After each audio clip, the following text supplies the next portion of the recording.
David, I know, I know we had talked about the models and we said this is what it was going to do, and it was going to be a multi-day event. I mean, right here in the middle, in the thick of it all, did you ever anticipate that it was going to get just this bad? So, I mean, for myself personally, I thought, okay, it can't possibly get any worse than tax day flooding and Tropical Storm Allison, having been here and lived through that and covered it. I remember Facebook Live with Neil a couple of evenings ago, and we had questions about, is this going to be worse than Allison? Is this going to be worse than the tax day floods, than the Memorial Day floods? And Doc and I, each time with those questions, would come in and just kind of look at each other and just be like, maybe. It could be. And so what we're seeing clearly on the south side, Clear Creek, southeast Harris County, and then down into Galveston County, it is worse than Tropical Storm Allison in 2001. The thing is, you live here in southeast Texas long enough and you're going to go through one or two of these. Yeah. Right. We're so close to the Gulf of Mexico. We get these tropical storms that come in. We get in the summer times, oftentimes the steering currents do this. They kind of collapse on us. It just seems like, though, David, and I'm speaking collectively because from all of the, great viewers that we have, from the people that I see out in the community, from family, they say this seems like it's happening, more often. We had the tax day floods, we had Memorial Day flooding, and now this. It's not that it's happening more often, am I right? No, it's not. Put it into perspective. So when the Allen brothers came here and founded this city in the late 1800s, early 1900s, they knew they had a problem, and the problem was flooding. Well, being the marketers that they were, they sent back pamphlets to New York to try to get people to move to Houston, and one of their selling points was plentiful, clear spring water. That's how they put the spin on it. But they knew they had a big problem with flooding. And during the first couple of decades of the 1900s, you had torrential floods down Buffalo Bayou that just wiped away whole families. And because of those raging floods that we would have down Buffalo Bayou, and then downtown would be flooded, and this was just happening over and over again, they decided to do something about it. So they built the Addicks and the Barker reservoirs to hold back the water in West Harris County so it wouldn't all go into Buffalo Bayou at once. And in a situation like this, though, the Barker and Addicks reservoirs are filling up. So they're going to have to release that water. And you see Buffalo Bayou is on the doorstep here at Channel 11 right now. Right. So and with the additional rainfall that's ready to come, that's outside our studio right now. There's Buffalo Bayou, which is in our driveway. And David, I've been watching this. I've been watching that. The water's up about a foot just in the last probably 45 minutes. well, it's going to come in the station. We're already making plans to move upstairs. Yeah. So real quick, I have some updates from the National Weather Service on some creeks. This just coming in. Clear Creek at FM 528. The water's now 10 feet over bank. Again, that's at Clear Creek at 528. Also, Hunting Bayou at I-10 is about 8 feet over bank, and rooftop flooding is likely. Again, that's at Hunting Bayou at I-10. Pretty bad stuff down there. Also getting some reports, unconfirmed at this time, that water is now entering the second stories of apartments down in Dickinson. well, you just look at those water levels and you know there are people that are going to have to go to their roof in many situations. And it's very interesting what you guys have been saying here this morning about they're recommending you don't go into your attic because then you're trapped in your attic unless you take an axe with you. And I don't have an axe. I was going to say, how many people have an axe? Yeah. And quite frankly, you don't know what you're going to be dealing with by the time you're up there in an attic. And I'd like to think all of us, an emergency situation can remain calm. That's just not the way it works. And once you're in that situation, it's tough. So, David, I think you're giving people the right thing, the right advice there. You might be faced with going out there on your roof, and I know that sounds absolutely unbelievable, but if that's what it comes to, that's what you got to do. We talked to Chief Art Acevedo not too long ago on the phone within this hour, and he did say that they have mobility, they have boats, they have heavy trucks, more support is coming our way, and we're going to get to people. The only challenge, he said, were air rescues, obviously because of the current conditions that we are dealing with. And right now, at the top of the hour, at 6 o'clock on this Sunday morning, if you're just waking up, we want to bring you up to speed with what we've been dealing with overnight and what we're looking ahead to this morning. More rescue trucks coming, and I just mentioned that, and I want to re-emphasize it. With over 500 rescues already here in the city of Houston, we need the aid and assistance, and we're told it's coming our way. Yeah. We have heard of people moving into their attics, as we have mentioned, to escape flooding. It's recommended if you do that you take an axe, a hammer. But folks, a hammer trying to get through a roof line, if it gets that desperate, you're going to have to consider moving out to the roof of your home. I-45, we know, is closed in Dickinson. We know that because we have eyes right there on the ground. Our own Kevin Reese, he's been trying to make his way back north on I-45 from Galveston, where he was positioned earlier, and he ran into problems. So we know that's the situation there in Dickinson, and that's where Blake Matthews was just telling us that we were seeing water coming up to the second story of homes there in Dickinson. Also, call 911 if it is a life-threatening situation. If it is just that bad and you know that immediate harm is coming. We're telling you this because 911 is being overwhelmed. We've heard from the folks who man the 911 call network here in Harris County. The wait time is long, and when you call, you've got to hang in there. You're going to be put in the queue. Do not hang up if it's that life-threatening emergency. But folks, if you have just a little bit of water in your home, if it's just a few inches, you're doing okay, all right? Especially relative to what's going on with other people around the city. So hang in there. I know it's frightening because I know for so, yeah, we are. We always do. One thing about this city, and we watched it during Tropical Storm Allison, I was out there in those dump trucks going along those neighborhoods and those communities along the bayous that had spilled into those communities, and we went and we rescued people and we picked them up, and that's what we do here in Houston. I know it looks a little bleak right now, but we're gonna get through this, and that's what we're here for. We're on Facebook as well. We're streaming there live, we're posting, we're tweeting. I know I've been trying to answer people in between bringing you information here live on the air. We keep looking at this radar, David Paul, and we know that it's just widespread here. We want to check in with, was it Janelle Bluda? Yeah, she's at I-45 in Wayside. Let's go back to her. Janelle, give us the circumstances there. I see it's still raining. It's raining here. It's raining where you are. It's seemingly raining everywhere. Yeah, Lynn, we've been out here for at least an hour now, and it has not stopped raining. I mean, it's let up at certain times, but it has not stopped raining. Now, we were up on I-45 earlier, if you saw us earlier, but now we're down below, and you can see how flooded it is under this underpass. This is at Wayside and 45 South. You can see that car there is almost completely submerged. So you can see that's several feet of water right there. Now, I-45 is shut down right at this intersection. Police are letting people off at the next exit. That's Griggs, and that's actually how we got off. We exited and then we maneuvered our way through the parking lot here. So we're in a safe spot.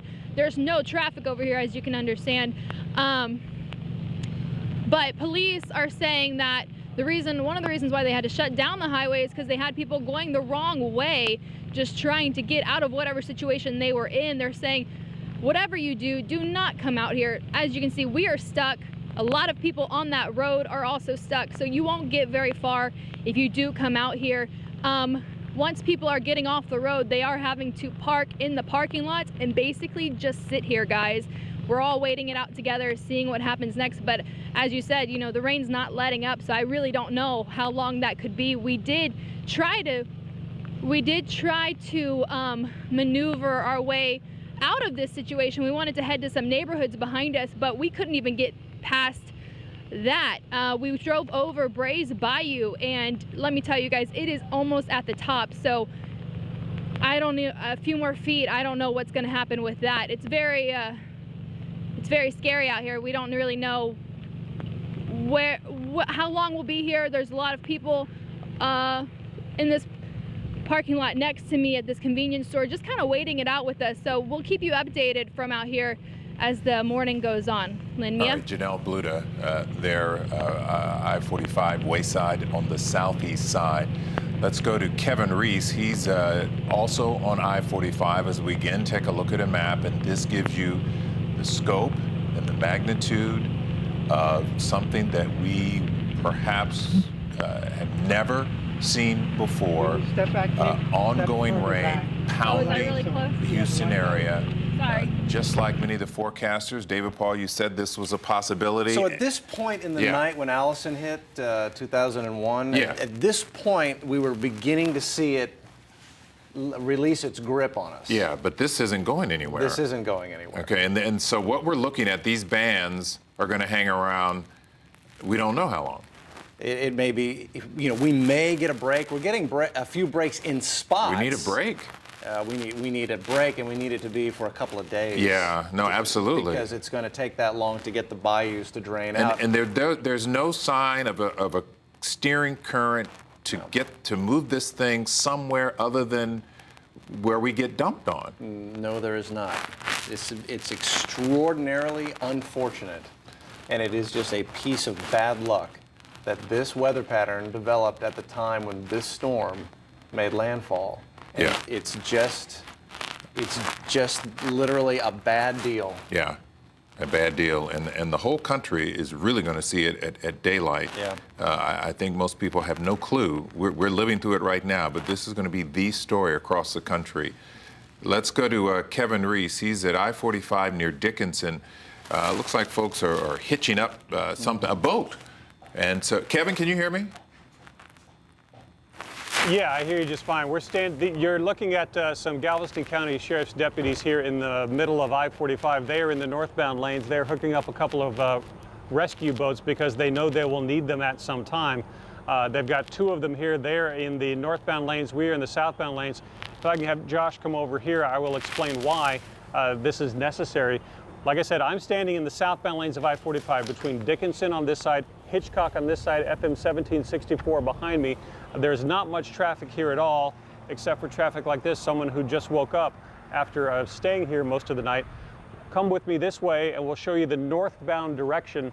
Like I said, these that I'm standing in right now are the southbound lanes of I-45.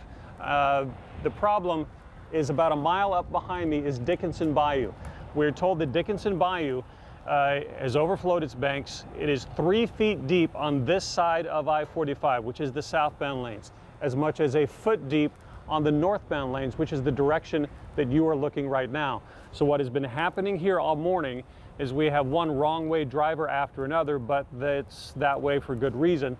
They are driving north on I-45. Those headlights coming at you now are people who have made it to Dickinson Bayou, found out they can't get any farther, are turning around and coming back south in the northbound lanes of I-45.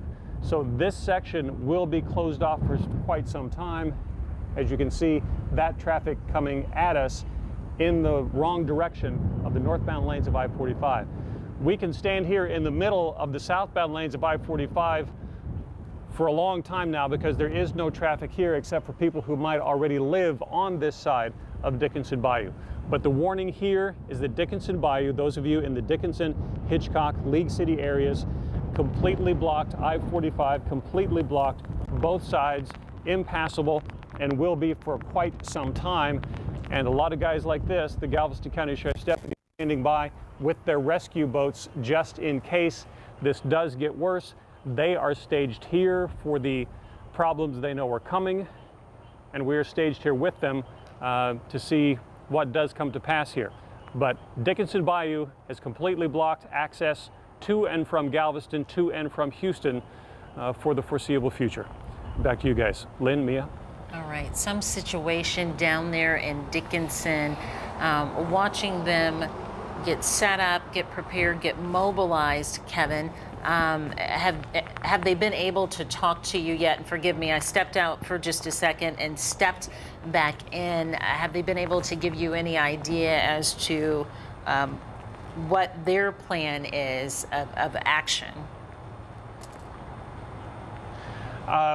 They have not. We just had some brief conversations. They are staging these rescue boats in areas of this northern area of Galveston County where they need them. We've heard of some rescues going on closer out toward the Ship Channel side of this area of Galveston County.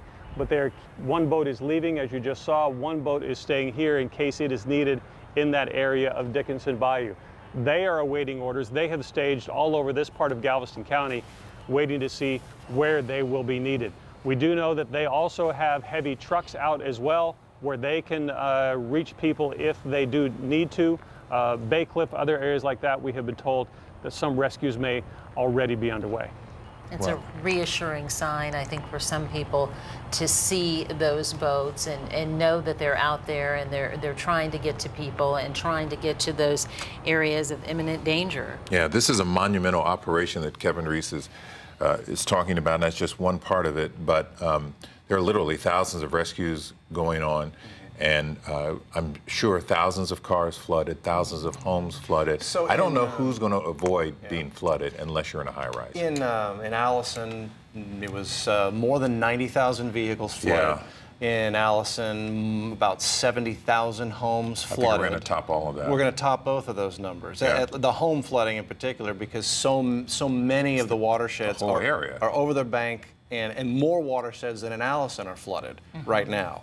So I'm sure we have more homes flooded than we had in Allison.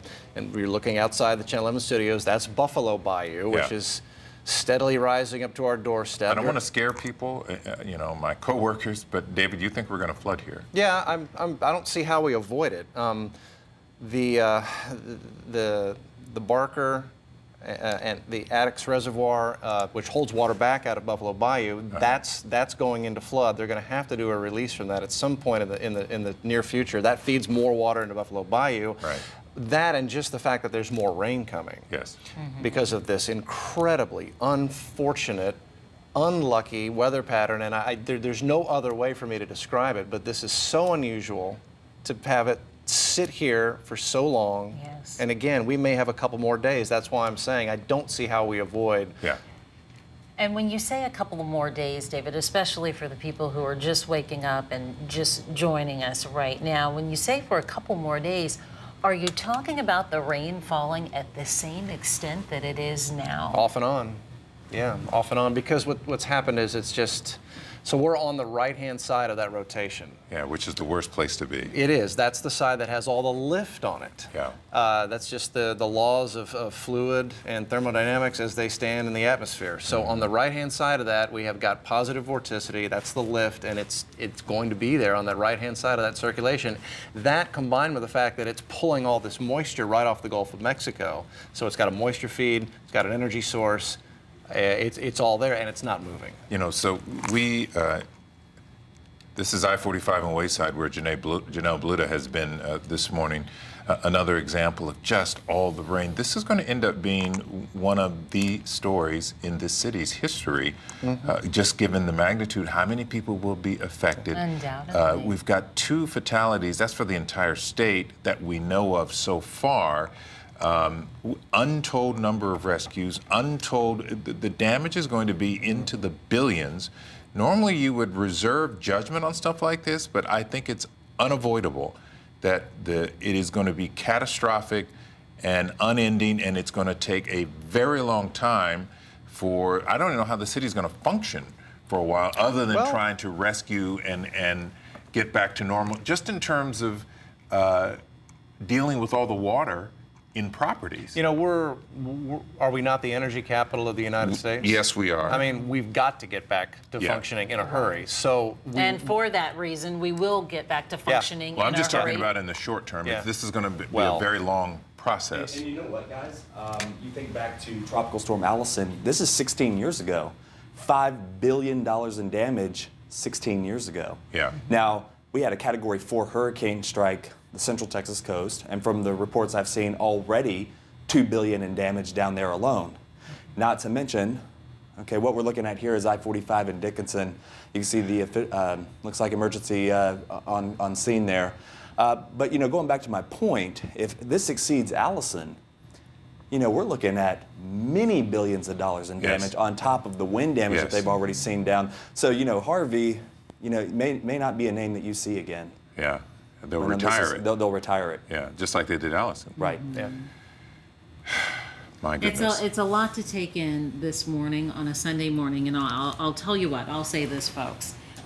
It is Sunday morning, and whoever you pray to, or however you pray, or whatever you believe in at this point, I don't think it's a bad idea to go ahead and start sending out, you know, or sending up rather, and out those prayers, those positive affirmations, and remain optimistic.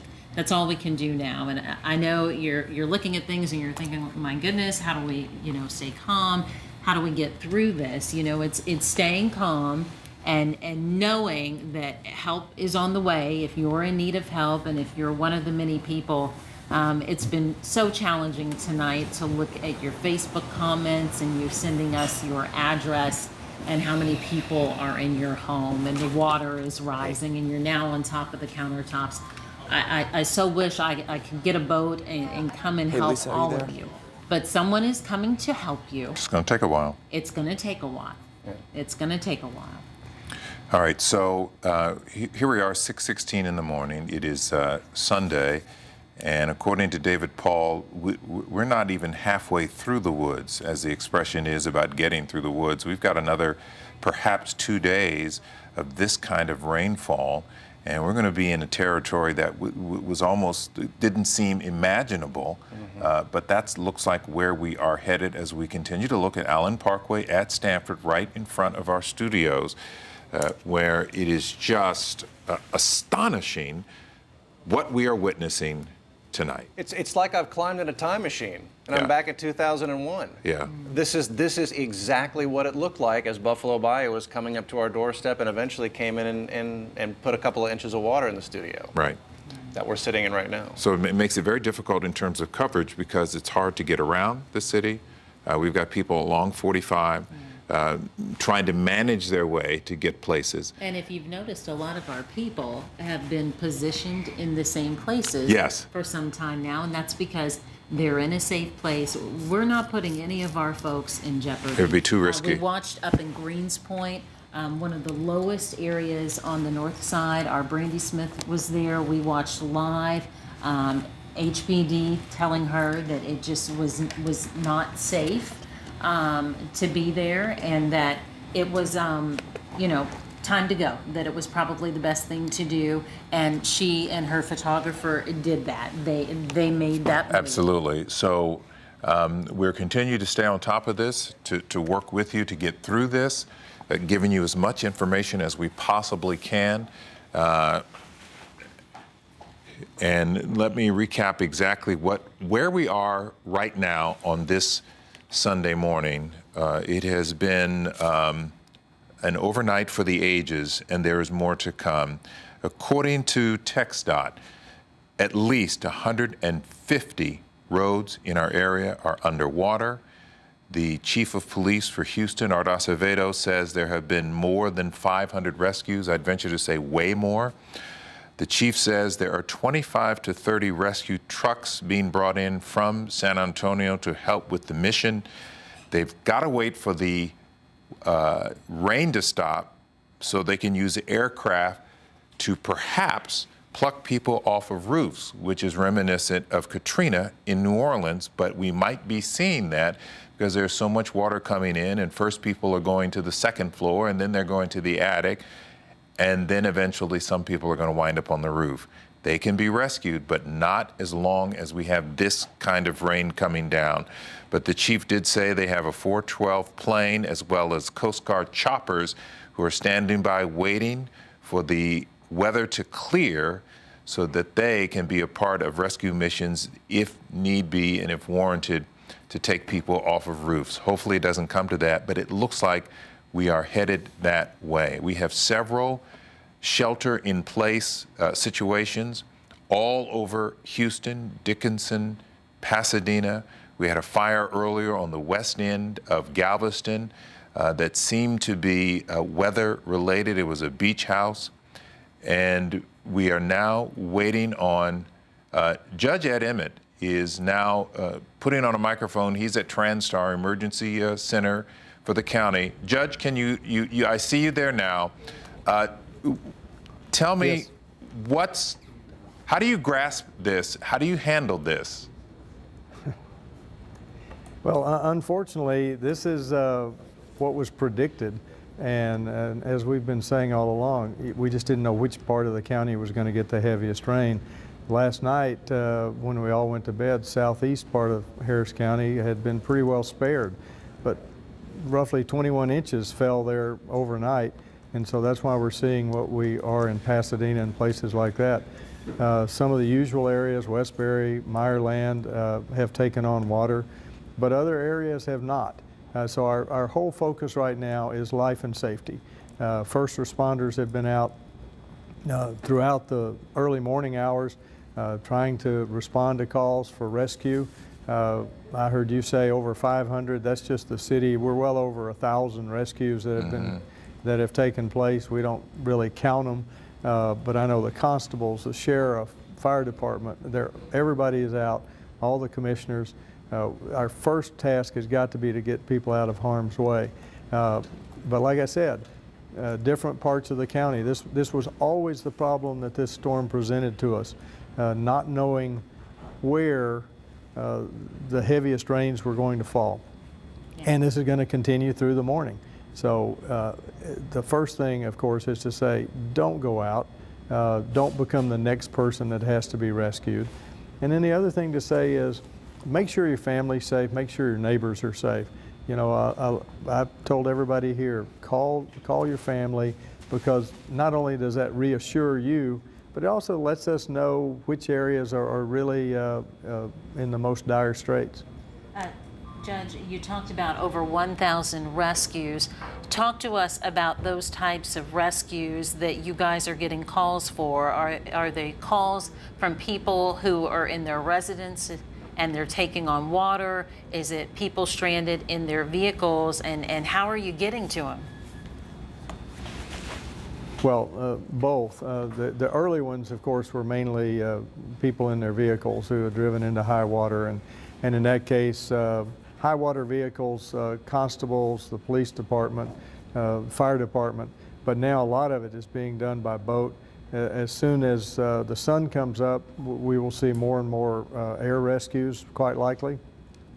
As was mentioned, some people are in their attics, some people are going to their roofs. We don't know how many people are in that circumstance. Those folks who are in the second floor of their house, still the safest place to be is in your home. Don't try and go out in the water, and just dial 911 and try and be patient. We will get to everybody we can. If though you just have water in your home and you're going to be looking for a place to go to a shelter, then the numbers are 211 and 311 to dial to get that kind of help. That's not an emergency. We ask 911 be reserved for life-threatening emergencies. Judge, I know when we have power outages, whether it's here or some other place, we go and help people. Other folks come and help us, utilities. As it relates to helping to rescue here, are we going to need more manpower, whether it's the military, beyond what is capable of what we have here, even though it's a big city? Well, the state has already dispatched Task Force 1. They're being staged at NRG Complex on the parking lot, inside the buildings out there. Their equipment will be there. Certainly the National Guard will be involved at some point. Right now, though, it's first responders here, and everybody is working as fast as they can. Have you heard of any situations where people have gotten hurt while waiting for a rescue because the water is so high, perhaps they panic? Are you hearing anything? Not anything that specific, but I'm sure those types of things occur, and that's why it's important for people to stay where they are, stay safe. Don't venture out into this water either on foot or certainly not in a vehicle. Your safest place is still at your home. Judge, talk to us about the watersheds and the situation there. We have so many already out of their banks, and if they're not there, they're closely approaching.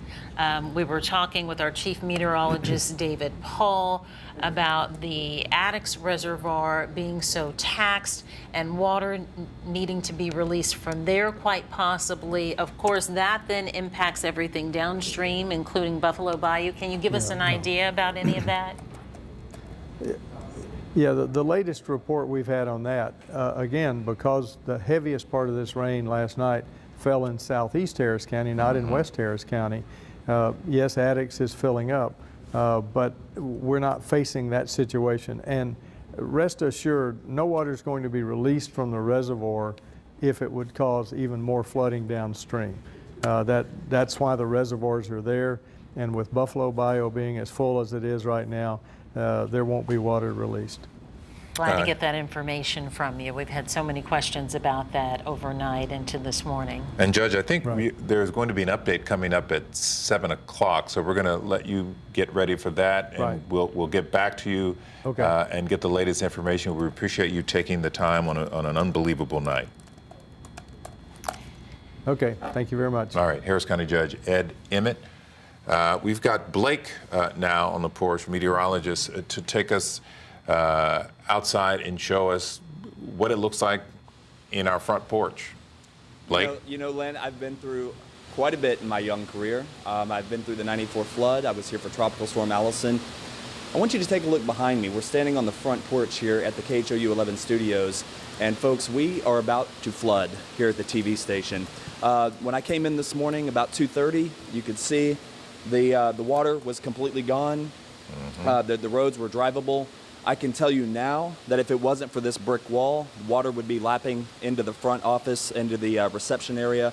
The water is rising here at the TV station at about 1 foot per hour, and you can see it is still raining extremely heavy. The bayou now, Buffalo Bayou, has now pretty much met up with Allen Parkway. What you're seeing now all the way into our parking lot. Guys, for the first time, I can tell you, I think I may lose my truck. A lot of the cars, actually, in our parking lot. The water is now getting well up into our parking lot, from what I could see into the distance. We're getting ready to move upstairs here at the TV station. I want to bring in Chief Meteorologist David Paul. David, you were here for Tropical Storm Allison. You said that we flooded back then as well. How does this compare? The water at the moment is not quite as high as Allison, but looking at what's coming in the rainfall and looking at how quickly the bayou is rising, I think you're not the only one who's about to lose his truck. Right. You and I are going to do that. So we're making efforts right now here at the KHOU 11 studios to move upstairs so that we can continue broadcasting and keep bringing you the information here.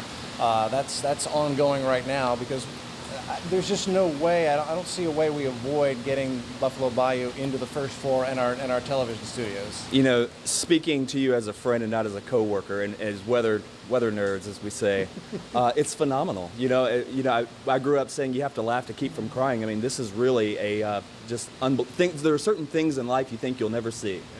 And then here it is. It's happening right now. I mean, what are your thoughts? Some things you don't want to see twice, that's for sure. And this is the second time I've seen this. We're going to get through this. Yeah. We're going to get through this. And you and I are dry at the moment, so we're among the lucky ones right now that are still dry. But no matter where you are, no matter what you're suffering right now, just hang in there, stay put, stay safe. You may have to ride this out for a few days, but eventually the water will go down and we will get through this as a community, and we're going to come back stronger than ever. And look, we're the energy capital of the United States. The resources that will come in to help us will be phenomenal. We just need to get through a few very wet days and we'll get cleaned up and we'll get back on our feet. You know, I grew up here. This is my home. And this is your home. You grew up here as well. So, The Woodlands. right. This is personal. I'm one of you. I'm as concerned as you are about my city, and I'm sure you are as well. And you're right. We've bounced back after Hurricane Alicia. We've bounced back after Tropical Storm Allison. and we're going to do so after Harvey. Yeah, well, and flooding is just the worst. Wow, listen, that is really coming down now. The rain is picking up. Water just ruins everything it touches. It's so disruptive to a family, no matter what you're doing, a business. And so we're entering into some very tough times here. I don't see why or how every watershed here in Harris County in southeast Texas is not going to flood. And also, all that rain that they've had up in the hill country east of Austin, Right, yeah. it's going into the Colorado, it's going into the Brazos. Those rivers are going to flood. The San Jacinto is going to flood all the folks there in Montgomery County and feeding into Lake Houston.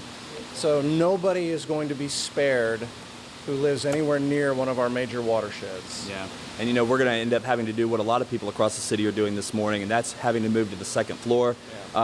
Actually, the water's coming up around my feet as we speak. The only thing separating us from getting flooded is this brick wall here. You notice over here the sandbags. We've got a little flood wall that normally that's not there, obviously. There's a staircase that goes down to the street, but if it wasn't for that, I can see the water flowing in. Look right there. So this is just showing it's just... we may have lost power. Yeah. It's very difficult, impossible to stop and beat Mother Nature. We just have to wait it out, stay safe, help each other, and we'll get back. Yeah. So guys, I'll tell you what, like I said, there's some things you think you'd never see in life, and here it is happening before my very eyes. Water just about ready to pour inside the TV station.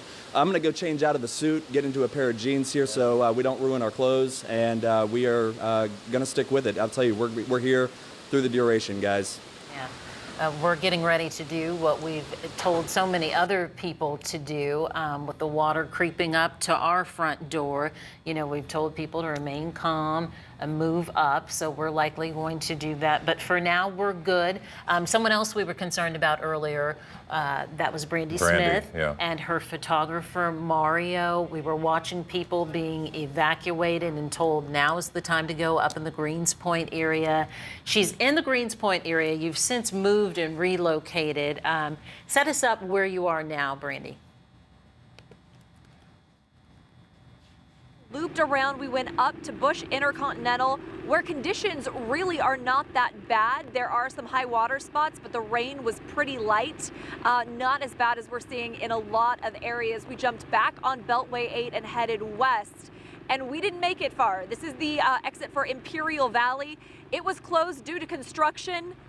Now it's closed because of incredibly high water. We are still seeing folks trying to pass through on this side. On the other side, they have it mostly shut down, but a lot of drivers are making the right call, deciding not to even risk it through the water. And I also want to show you the frontage road. So a lot of times, the main lanes are closed. You can go on the frontage road.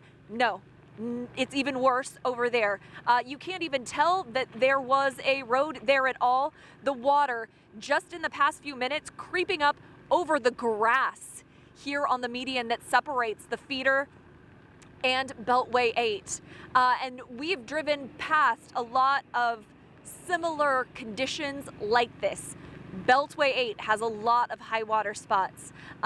So does Greens Road. Obviously, we showed you that a little bit ago. Absolutely impassable. Here you have a guy trying to make it through. You see just how high that water is shooting up. It looks like it may be up to the wheel well, and as he rocks through it, he has height on that truck. That was a lifted truck. But most of these smaller sedans, they just don't have the capacity to make it through. We had to stop. There's no way we can make it through this. We're trying to lead by example and not make mistakes like that. You don't want to see anyone stranded in this high water. And the good thing is, here right now, we don't see that. So most of those smaller cars are stopping, turning around, going the opposite direction as they should. Mia? All right, Brandy, there in the Greens Point area where many people have been evacuated from apartment complexes. Again, it is so dramatic and so unfortunate to see not only the adults but the children there having to be moved. Erica Ferrando is at Transtar, where we were just talking to Harris County Judge Ed Emmett, and we're waiting on a news conference there coming up at 7. Erica, what can you tell us? Well, Jeff Lindner is just about to join us. He's with flood control, but we're hearing just that there's a lot of people outside, a lot of rescues happening right now. We're hearing that people are heading up to their attics, heading up to their roofs to get away from that flooding, but they are wanting to let people know only to use those emergency lines if it is life-threatening, because they are obviously getting a lot of calls in right now. We will be joined by Jeff in just a little while, and so we'll come back to you guys as soon as we see him. I think he's on his way down right now. He said he would have some information for us because, oh, and look who it is. We got him. He's already here. And so hi, Jeff. Thank you for joining us this morning. I know it's jam-packed here. There's a lot of people here and a lot of things going on around the entire city. What is it that you want everyone to know? Well, there's two very important pieces of information we're trying to get out to everybody right now. And the first is, do not go into your attics, get on your roof. If you feel like you need to get out of your house, go to your roof. The second piece of information is, if you are calling 911, stay on the line until you get an answer. So let it ring until you get an answer. What are you guys hearing about rescues out there? I know we've seen a lot of cars stalled out there, and we've seen a lot of people also begging for help. Right. First responders are doing extraordinary measures and heroic measures right now to save lives in Harris County and the city of Houston. And we need people to understand that they are working under extremely difficult conditions. Your reporters have been out there. They can attest to how difficult it is to move around. And even once you get people rescued, where do you take them? It's very difficult to get them to a safe location at this point. And so we need people to understand what's going on. We need people not to panic. If water is coming into your house, and in some cases the water is coming in fast right now, if you feel like you're in danger, call 911 and get on your roof. But don't panic. Don't try to self-evacuate yourself. Do not try to walk through this water. It is moving very fast. In some cases, it is very deep. So your best course of action is to go vertical if you can, but do not get in your attic. And I think one thing that's important for people to know is it's probably easy to panic right now. It's easy to be scared. But being here at Transtar, there are so many people working around the clock, and they are here ready to help. They're out getting those rescues. They're communicating with people. So I think it's important for people to know that while it's scary and it's dangerous out there, it's also under as control as it can be by these city, county, state officials. And I mean, I think you can attest to that. Oh, absolutely. We've been preparing for this and forecasting it, and boy, did the Weather Service do an awesome job of forecasting this.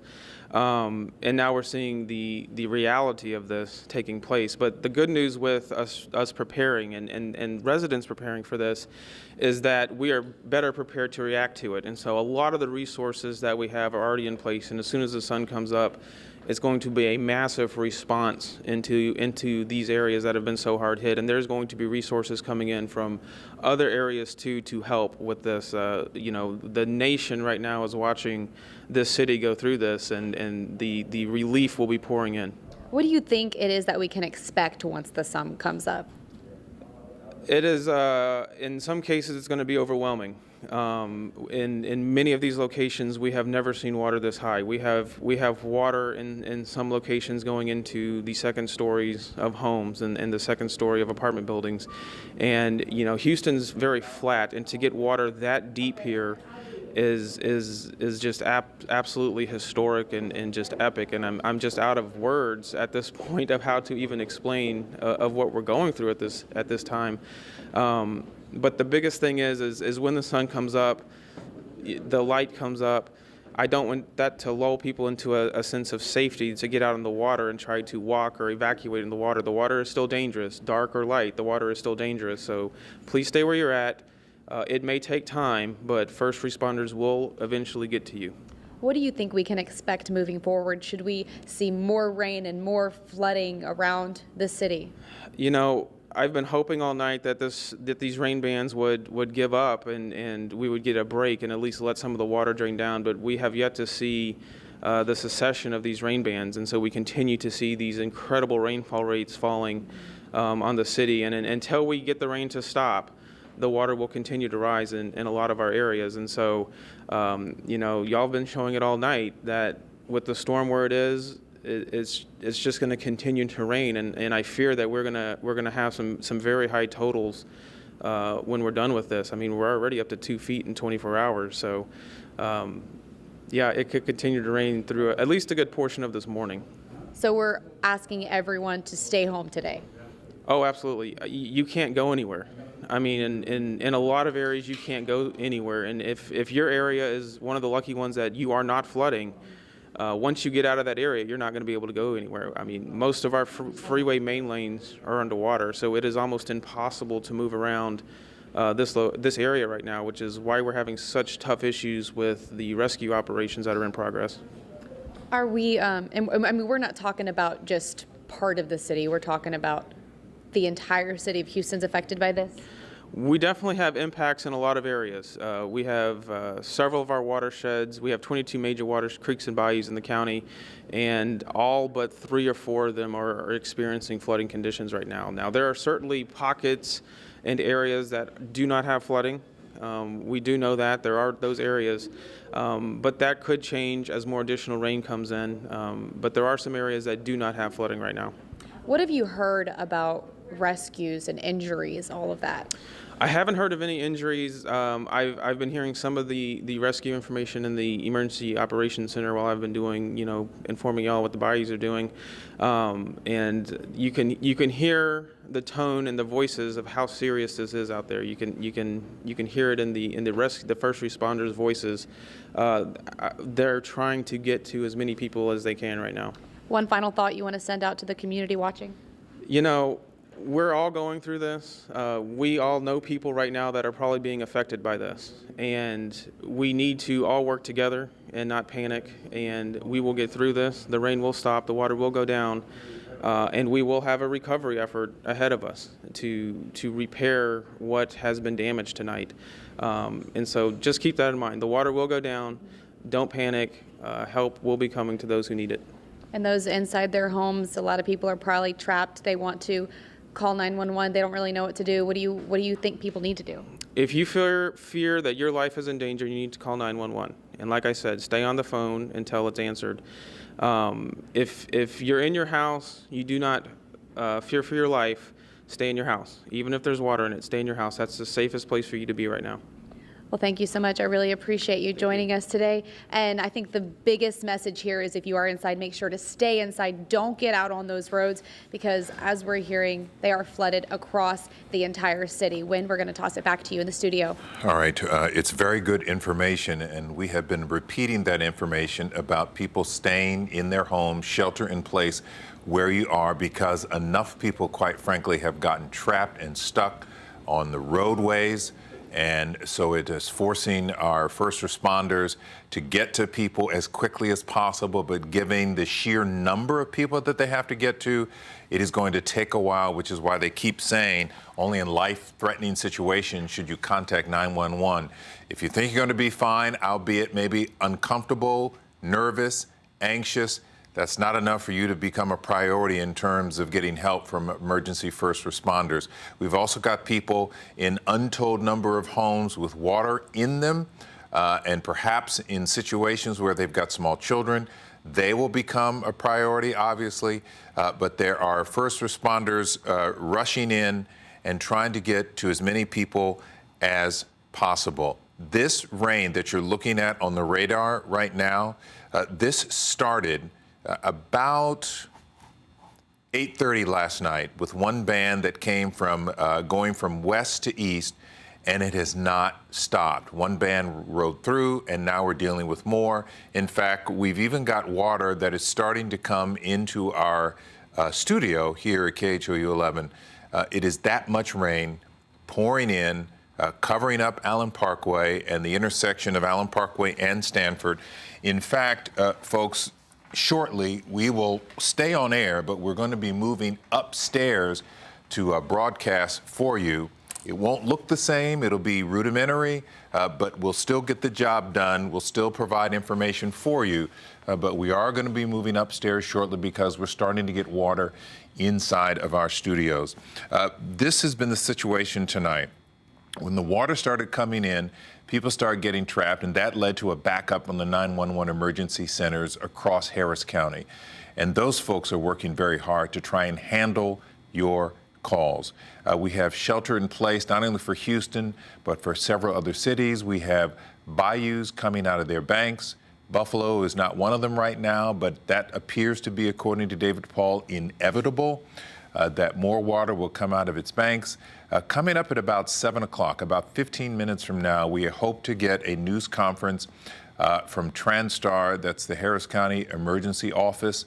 We hope to hear from perhaps Harris County Judge Ed Emmett to explain how we're going to approach things today, given what has happened overnight and all of the emergencies that we are dealing with. We do know that there was at least one fatality last night on Warrenton and Gessner on the southwest side. A woman, we are told, got out of her vehicle, perhaps in a panic because of high water, and the woman drowned. And so, along with someone who died in Rockport when the storm first made landfall, that makes 2 fatalities at least that we're dealing with. And that's for the entire affected area, which is, a 250-mile stretch. So, and we've got an untold number of people who are stranded, stuck in their homes, stuck in their cars. We have not gotten any information about people who have lost power, albeit I'm sure that there are people with power outages, but that is the least of their concerns right now because of the water. And like I said, we're going to be moving out of the studio shortly.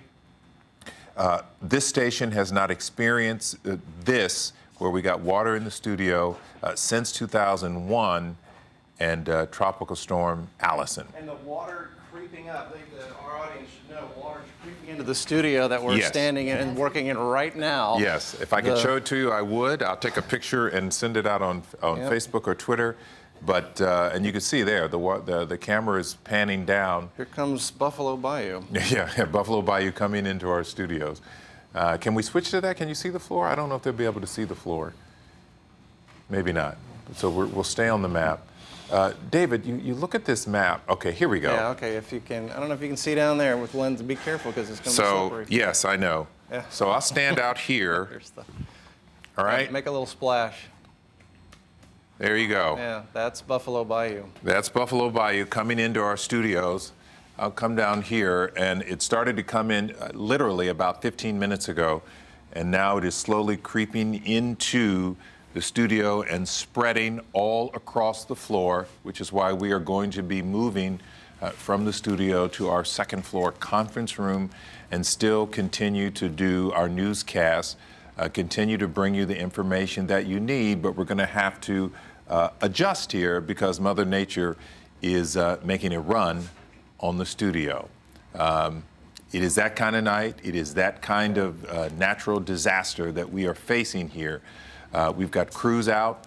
Many of them are stationary because it is very difficult to get around, but they are doing the best they can, and we're going to continue to try and bring you as much information as we can to make sure that you are on top of everything that you need to know. Yeah, that's a great, when you said the words natural disaster, we've been using words like catastrophic, unprecedented, unlucky, unfortunate. This is Mother Nature. It's a huge natural disaster. It's Mother Nature, and like I said, Houston is an incredibly important energy city for not just energy, medicine, technology. The resources that will pour in here to help us will be incredible. It's just going to be a few days. We got to get the rain out of here so people can get in, because right now you cannot go anywhere. Yeah. Movement in. We're paralyzed. We're literally paralyzed. Yeah. And this is going to continue for quite a while. You see, some spots are actually getting at least the rain not quite as heavy as it was. That rain band that kicked this whole thing off that started yesterday evening around 7, 8 o'clock. Yeah. That is the one that's in Liberty County now, and it has weakened. So Liberty County, Trinity River, you guys are getting heavy rain, and you're going to flood. Your river is not going to avoid a flood there, and your neighborhoods will be cut off. But for the Houston area and the infrastructure here, literally the city is paralyzed, and there is nothing to do but move things to higher ground and wait it out and stay calm. And in the meantime, just see how much more rain we are going to get.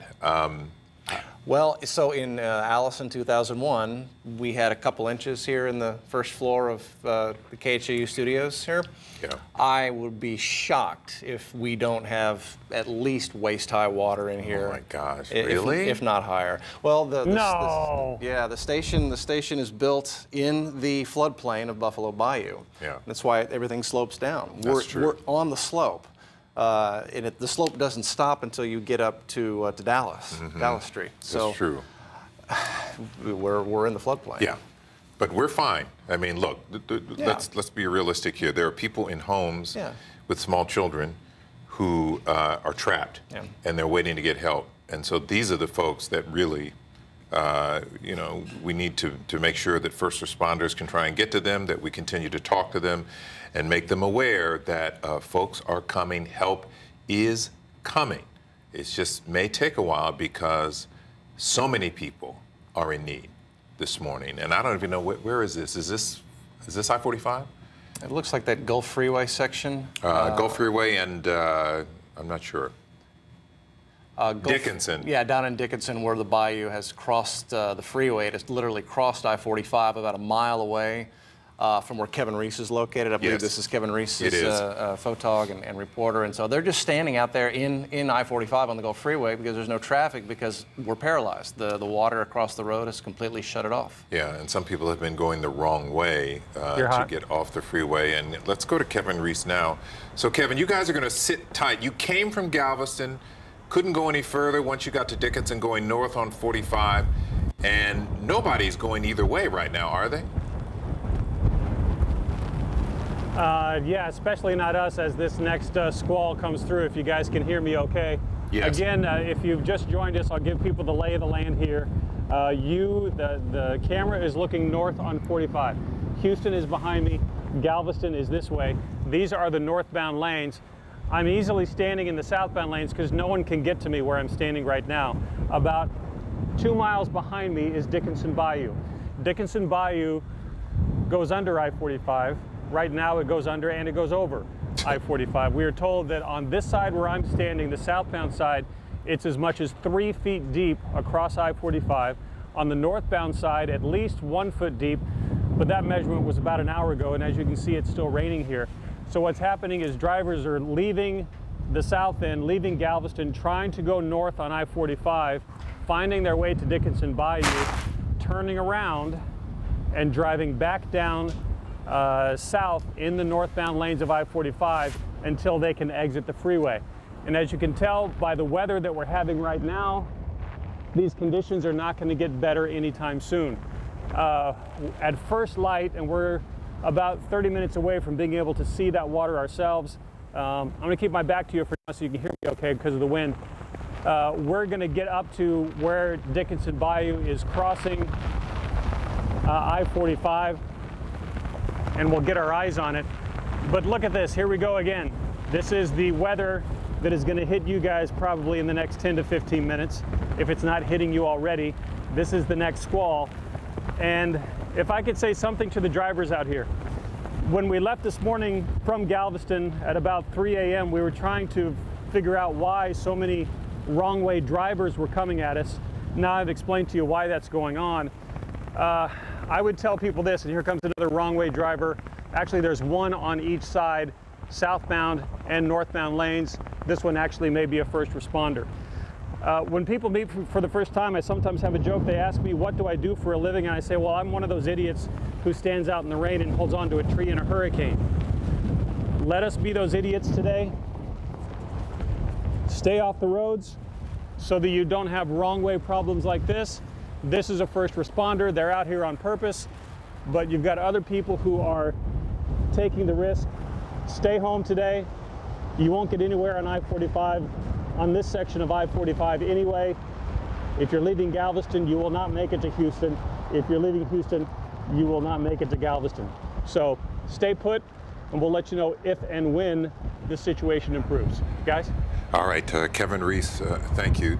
David, you're noticing the wind pickup. Yeah. You're saying that Harvey is perhaps a little closer to us now. Is that why the winds are picking up? Looks like the center is just southwest of Yoakum, the bottom left of the screen there. The center, that is a little closer to us than it was last night. And just looking at the winds that Kevin Reese is facing there on the Gulf Freeway, of course, the stronger winds will come with the heavier rain bands. Yeah. Above the surface, there's no friction, so the winds are stronger just above the surface. When you get heavy rain, literally the raindrops falling down pull those stronger winds down to the surface, and that's why in the squall lines, oh, and look at this. Yeah. This is going to be seen by thousands. Folks are going to be suffering with their cars flooded, homes flooded. I'm not sure. I-45 and Wayside. In Allison, one statistic, nobody lost their life, nobody drowned who stayed in their home here in Houston. The fatalities we had during Allison were all folks that were driving in their cars. Right. And of course, if you remember, it was a Friday night. Tons of people were out. You had people going to weddings and parties, and there were games. And I-4 and I-10, you had people that had to swim for their lives. Yeah. Well, I think we're seeing a repeat of that. Yeah. Look at this. We've got a couple there walking through in stretches, knee-deep, waist-deep water, getting out of their cars. These folks are in pretty good shape because they can walk away, and they seem to be fine. But I'm sure traumatized by the fact that their car is damaged, and they got to figure out how to get home and what's in their home when they get there. Yeah. So this is rough. It's difficult. It's unprecedented. And we're going to be telling these stories because there's going to be a lot of stories to tell here over the coming days of Lisa, people can you hear affected by Harvey. This is on the southeast side, Gulf Freeway at Wayside. Yeah. People here, they appeared to have walked away from their car, which got stuck in high water. But right there, David, good news, number one, it doesn't appear to be raining. And number two, there's no high water, at least where they're walking. And any spot that you can see that is good. Janelle Bluda is there right now. Janelle, what's the situation with these people we saw walking? Was that their car? Do you know? Yeah, Lynn. So what happened was, can you hear me? Yes. Hi, Lynn. Can you hear me? Yes. Sorry. So what happened was we watched it happen. The woman drove into the underpass here, I guess not knowing how deep the water was, and she stayed there for a little while. And then those two women that you saw walking away a little bit earlier, they had actually walked out there to help rescue her, to help her get out of her car. And then another gentleman in a yellow jacket, actually I think this is him right here. Yes. He went out there as well to help that woman get out of her car. So that was actually what it looked like, a rescue. So as you can see, just very dangerous out here. Don't drive under the underpasses. Don't drive in any water. But yeah, we just wanted to get you the full story of what we saw happening right here. You know, people helping people. It's very inspiring, but still very dangerous. Even the women walking out there was very dangerous, but they decided to risk it to help that woman. Okay. All right, folks, bear with us here because, we're in the midst of trying to Yeah, we're in the midst of moving. from our studio, which Your is mic's taking not on. Oh, okay. Sorry. So we're in the process of switching from our studio to go upstairs. So Mia, you'll go first. Okay. All right. And we'll continue to broadcast from the studio while we make the transition. I'm sorry to interrupt you, Janelle, but we have water in our studio, and I'm going to keep talking until we can transition upstairs. Just got word that Brays Bayou has exceeded the tax day flood level, so Really? we are seeing, no surprise. We're That's seeing no surprise. record floods, record levels on multiple watersheds. Right. Brays, Clear Creek is the worst at the Where are you moment, guys but there are coming others. from? Okay. And you can Okay. hear Janelle. She's trying to Okay. talk to some. Where are y'all coming? Where are you guys coming from? Sure. You speak English? No. Oh, okay. Gracias. Be safe, okay? So Yeah, Lynn. So we're out here just trying to talk to people. Lots of people are walking around. in raincoats. Some of them, I talked to one guy earlier who said his home was flooded, and he had some bags of groceries, so he was just trying to get back to his home, bring some food home. Yeah. You know, very, very dire. These people over here in this gas station parking lot, they've been out here with us for hours. Everyone just kind of stuck where we are. As you know, I was telling you earlier, I-45 is completely shut down south, the southbound lanes and the northbound lanes as well. There are still, I don't know, Mark, if you can pan up there, you can see those trucks up on top of I-45. They have been sitting up there. They're not going anywhere. Neither are we, because what police were telling us is that the feeder roads from where we are here at Wayside all the way down to Beltway 8 are completely flooded. They're impassable. Nobody can go down them. But as you see, these cars right here are submerged. We just saw one woman get rescued from her car. But, you know, do not come out on these roads, Lynn. As we've been telling everybody over and over again, no matter the situation, police say you won't get very far, even if you do. And if you are in trouble, just call 911. Don't try to go help anybody, because you could be the one that ends up needing the help in the end. That is Lynn? so true, Janelle. Yeah, there on the southeast side, the Gulf Freeway and Wayside, there's an example of how high the water is all over the place. Covered vehicles. We have heard of, ever since this deluge started that really blasted the city at about 8 o'clock tonight, one fatality. That was on the southwest side off Warrington and Gessner. And we do not have an identity of the woman who drowned last night. But obviously, many other people facing dire circumstances very similar to that, and hopefully they can be rescued. Brandy, where are you? Brandy Smith? She's in Greens Point. Hey there, Len. We are on Beltway 8. Yeah, so we're just on the south side of Greens Point. Actually, Imperial Valley Drive leads into that neighborhood. The area is completely inundated. You can see here the lanes of Beltway 8 flooded, causing a backup here. A lot of drivers making the right call, not venturing in. I wanted to see if we could talk to some of these drivers really quickly. Hey there, I'm with KHOU. Oh, nope, doesn't want to talk to us right now. But you can see just how high the water is. It is shut down these lanes in the westbound lanes, also eastbound lanes. It almost looks higher. The median seems to be creating kind of a dam between the two. And then there are the frontage road lanes, which, if you look across, are just flowing like a creek. The water is up to the sign for the in-town suites over there. Water creeping into cars in the parking lot of the hotel next door. It looks like some of the cars over here at in-town are on a little higher ground, but with the rain still coming down, the water still rising, that may not be a safe spot for long. So like Janelle was saying, this is just a reminder for folks.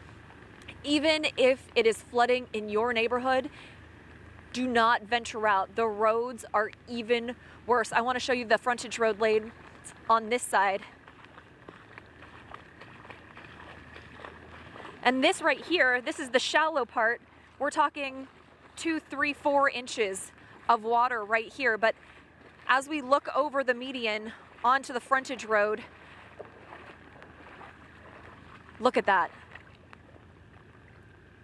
Construction signs floating, lots of debris, water. You think about how high that grass is off to the side on the median that separates the frontage road from Beltway 8, and the water is even overtaking that. So we are just seeing the bayou break its banks. This is Greens Bayou over here. We've had problems with this for several years. Oh, we have someone trying to venture out into the water. We showed you this when we were on Greens Road. Do not do this. Do not try it. You do not know what's in the water. It's just not a safe decision. And now you have, as you see, a vehicle coming the other direction, and this person is blocking what is the shallowest part of the water. Now returning to her car, probably a very, very safe decision. We have seen a lot of folks get to this point and turn around. As we were driving down here, we saw a lot of drivers headed the wrong way. We knew that was an indication things were bad. There you see, she had to jump up on the median there to avoid oncoming traffic. Now this fella is driving the wrong way. This is the westbound portion of Beltway 8, not the eastbound. But you know, a lot of folks are just doing what they can to get around the water. This only It's makes it amazing worse. also to see the wake that these trucks kick up. Yeah, this only makes it worse for Go ahead, for Len. the responders who are trying to get out and evaluate and help people, and then you see folks out here either driving the wrong way, refusing to stay put when other people are stuck. Yes. Yeah, no, absolutely. That's one of the things we've reminded people, that you're not just putting yourself Okay. at risk, you're putting first responders at risk. Hey there, I'm with KHOU, just wondering what is it like seeing this right now? Shit, you tell me. How long have you been in line here trying to pass through? Well, I went down that way at first. I've been out here for about 5 hours, 6 hours, What part of town do you live in? downtown. Are you just trying to leave town, trying to escape the storm? No, I was trying to get home. I was coming from, like, Spring Steubener, Where's home? What part of town? Midtown, downtown, West Gray area. And what have you seen as you've tried to navigate the roads to get home? Water, plenty of water, plenty of water. Any words of advice to people at home who are thinking about jumping in their car and heading out? Stay at home. Thank you very much, sir. That is great advice. Stay at home. Sorry, trying to navigate traffic here. Len, I wasn't sure if I could hear you back in the studio. I know you guys are trying to move up to higher ground as water is coming in the KHOU studio. But yeah, just check it out. Some folks are braving this. They're going through the water. And those are usually the larger trucks, SUVs. Still not a safe call. You just don't know how deep that water is. But a lot Absolutely. of the sedans are choosing to turn around. All right, so Brandy, I need you to continue explaining to people where you are, what you're witnessing, because we're going to transition out of the studio and move upstairs because there's water in our studio. All right?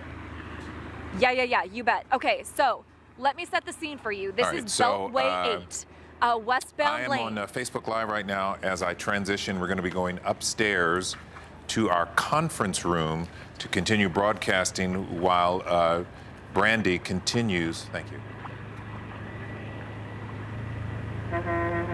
Okay, yeah, we're on Beltway 8 in the westbound lanes, right by the Imperial Valley exit. So this was closed to construction, for construction. Now it's closed due to the high waters. You can see even the barrels getting a little lightweight in this water.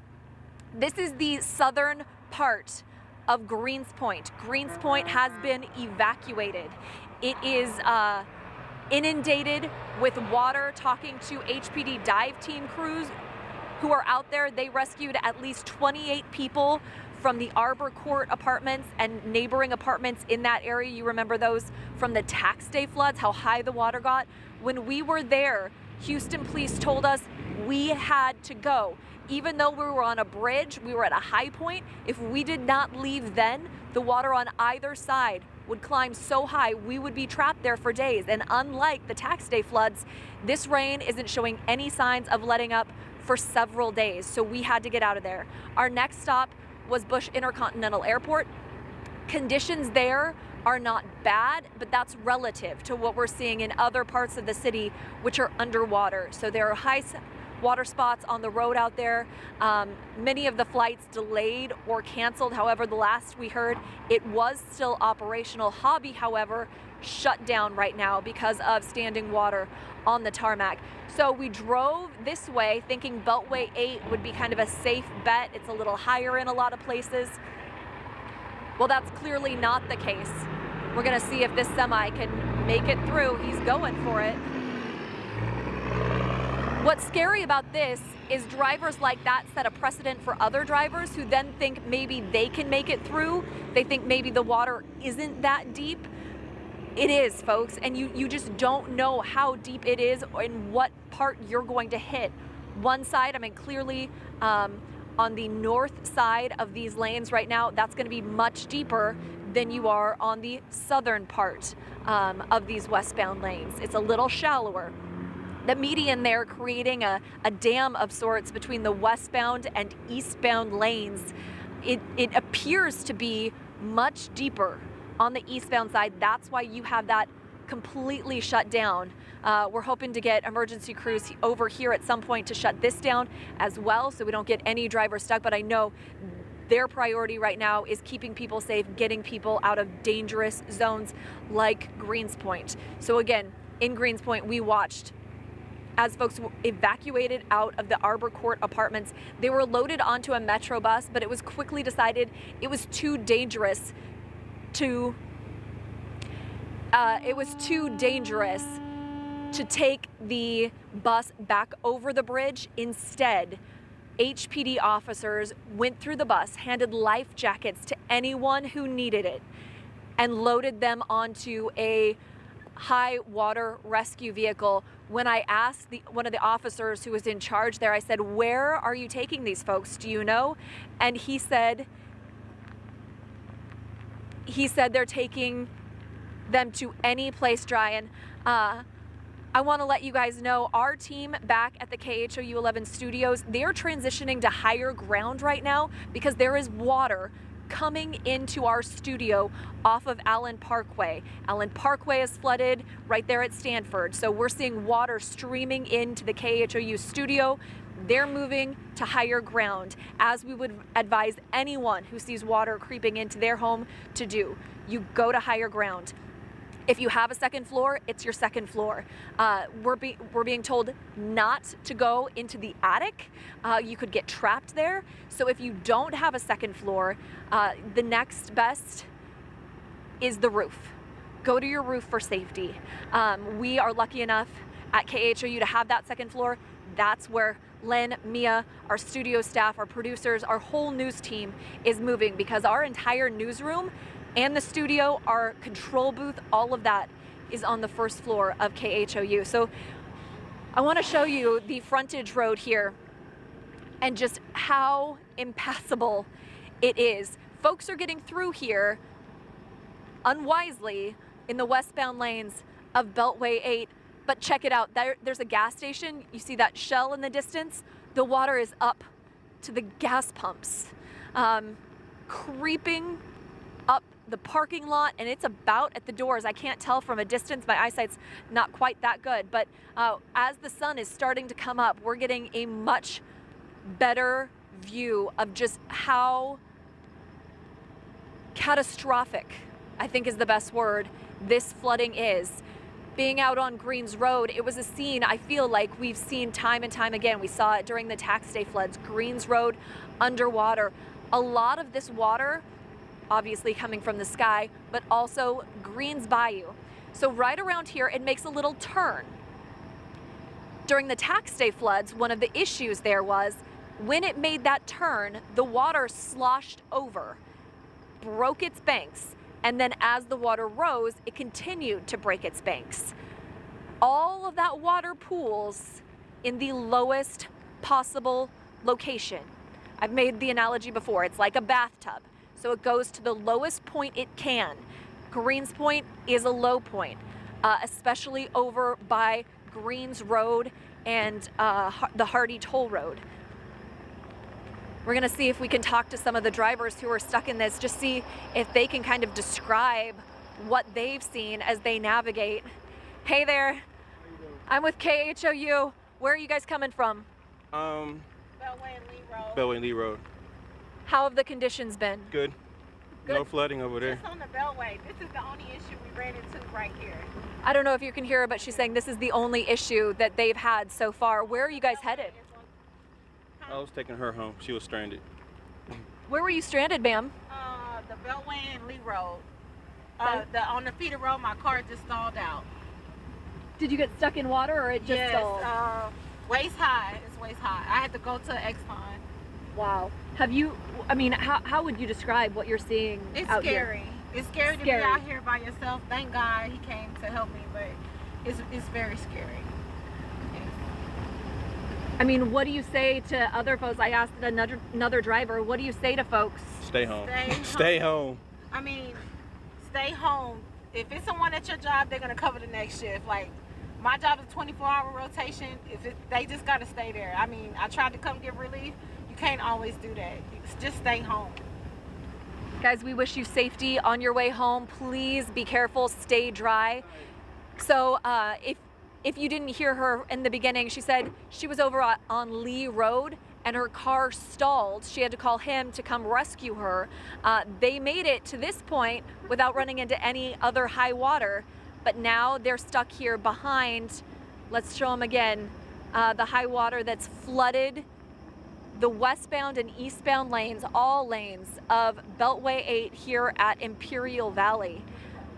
The parking lots around here are flooded as well. The Hampton Inn and Suites across the way, the parking lot is raised, so the cars over there are okay, but on the southern side, we're just seeing water, up to the wheel well, up to the engine of some vehicles. Drivers checking on other drivers, seeing how they're doing. Mario, I want to show that parking lot again over the America's Best Value Inn. You can see how high the water is on the In-Town Suites sign and the parking lot there. So I'm being told that our crew is back up in higher ground. Again, we've moved upstairs because of flooding in the KHOU 11 studios. Len, Mia, you guys are safe and dry up there? Andy? Okay, there we are. I'm assuming that we're on. We have moved from our studio because water was coming in off of Allen Parkway into the station on the first floor.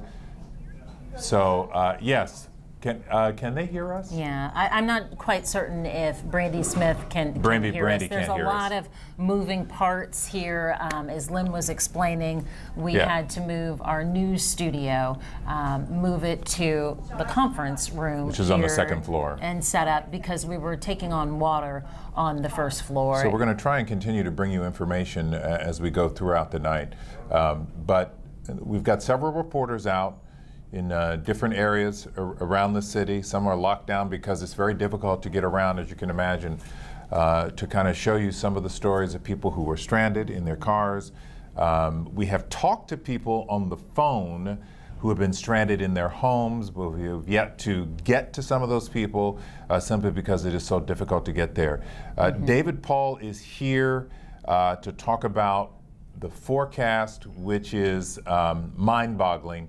The rain that we are getting, we are on pace to have more flooding, the worst flooding than a city that is used to flooding than we perhaps have ever seen. And worse than all the storms that we've dealt with before. Tropical Storm Allison, the Tax Day flooding, Memorial Day flooding, and every time this has happened, we think to ourselves that this is as bad as it gets. Len, is your mic working? I'm not sure. I'm not hearing programming. I'm on mic 7 if you guys can hear Okay.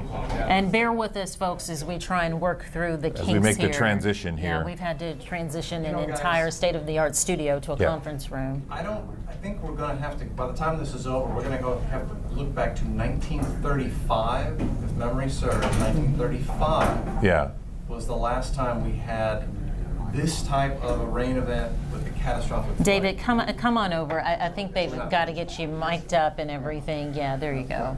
Oh, the one over here? Okay. Yeah. That's fine. Take that one. You can take that one. This one's right here. Okay. That'll work? Okay. We're getting the shop all set up here so we can continue to bring you information. We're going to have to look at the details as far as rain totals, and they may not have some of them because, again, we're talking about the 1930s. But it was, I believe, 1935 was the last time that we had a catastrophic flood that literally swept families away down Buffalo Bayou through downtown and into the Gulf of Mexico. That was the last catastrophic flood before they built the Barker and Addicks reservoirs to say never again. We're not going to lose families and kids on the banks of Buffalo Bayou. So what we're experiencing now on Buffalo Bayou is a slow rise because so much of the water that would be roaring down it is being held back by the two reservoirs there. But they're going to have to release water out of those reservoirs because now those are going into flood as well. So Buffalo Bayou is rising. We here at Channel 11, our studios are on the banks of Buffalo Bayou. And the bayou's flooding. So our first floor is taking on water. So we've moved upstairs, so it looks a little different here, but here we are. And really there is no change in the forecast. We've got a few pockets where you get a break every now and then. We still have a couple of rain bands, one that's coming on the west side, one coming up through Galveston. There are more bands offshore, and it's all being pulled in, wrapping around into what is now the rather broad center of what at one point was Category 4 Harvey. Now weakening tropical storm. It will become a depression centered just west of Victoria. So the whole thing has actually moved a little closer to us. Yoakum's in here, so the center is right there, just west of Victoria. And unfortunately, we are on what we've talked about so much leading up to this. We're on the dirty side. So because of laws of fluid and thermodynamics, when you have a circulation in the atmosphere, on the right-hand side of it, you've got lift. Not so much on the left-hand side of it. In fact, look how dry it is to the west of the circulation. They're fine. They're on the clean side, but we're on the dirty side. So we've got that thermodynamic lift in the atmosphere, something we call vorticity. We have positive vorticity on the right-hand side of the circulation. So we have the lifting mechanism. And then we have the fuel, which is the warm waters of the Gulf of Mexico, which is just pumping in warm, moist air off the Gulf. So there's your fuel, and we have the engine that is just put it in park.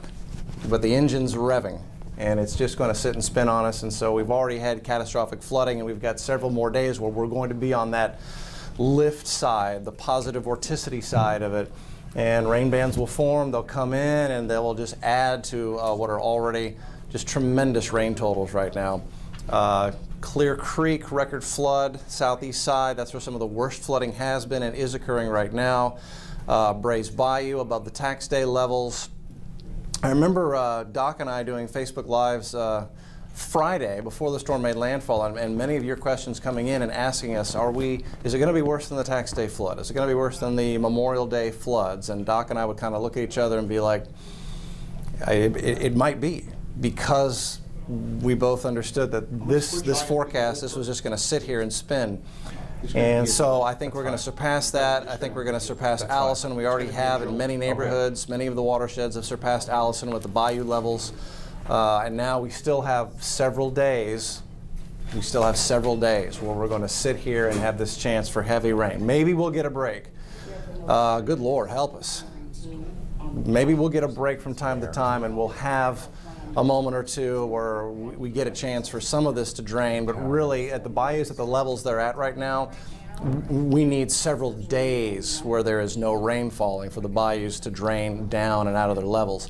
Another thing that is working against us is that we've got this onshore flow. So all the water that falls, let's just talk about Harris County. All the water that falls in Harris County, also Montgomery County, tries to get into Galveston Bay and into the Gulf of Mexico. That's where it wants to go.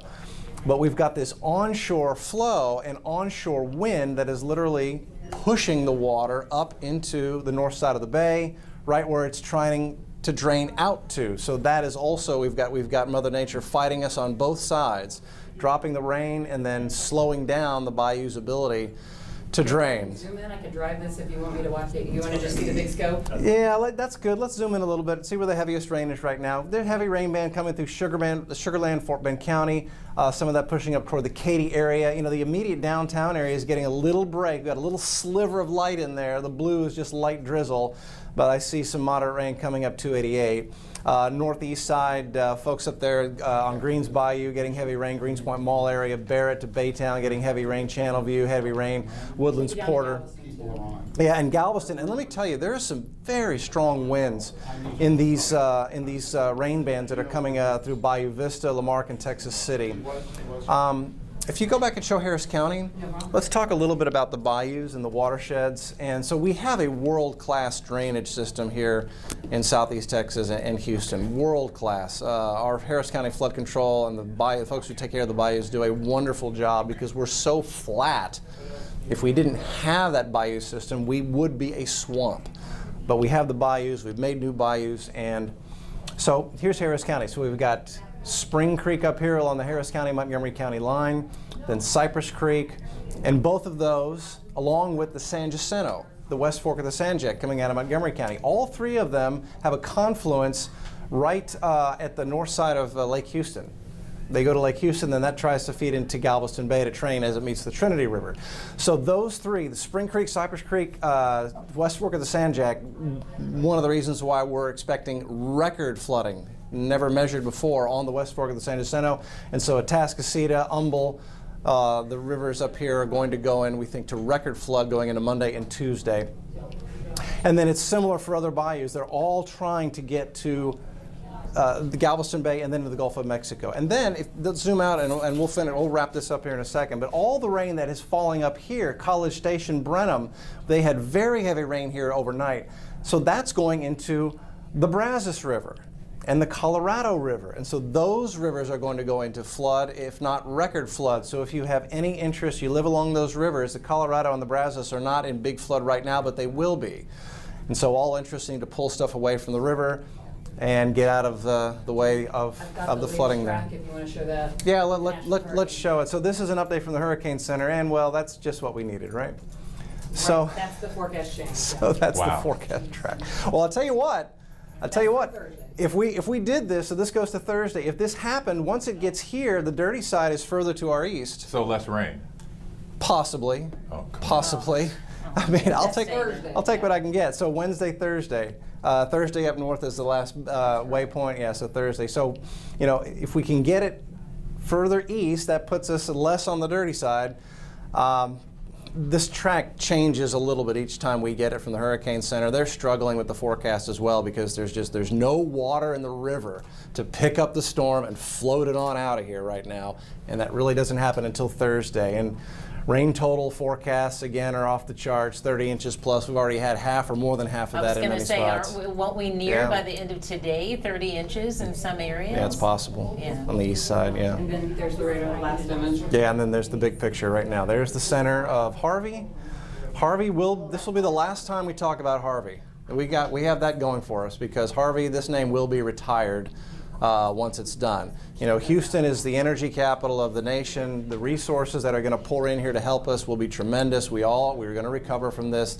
Just stay as calm as you can. Take a deep breath. We will all get through this together. If you've got some water in your house, okay, you're all right. Just stay put. Don't get out on the roads. Don't try to evacuate. Just stay put.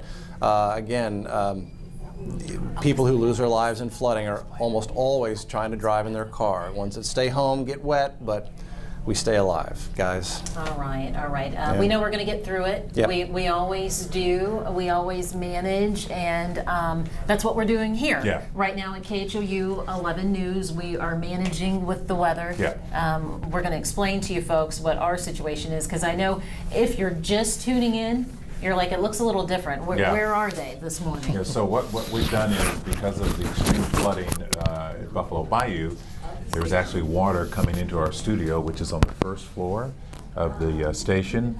So we had to adjust, bring the cameras upstairs. This is a conference room normally, and now it's a makeshift studio. At the moment, we are not able to go to our crews who are out all over the place to bring you live reports because technically we're just not there yet as we transition to the conference room. But we'll do that for you shortly. We can check in with David Paul, as he just did, who give us updates on what this rain is doing from Harvey.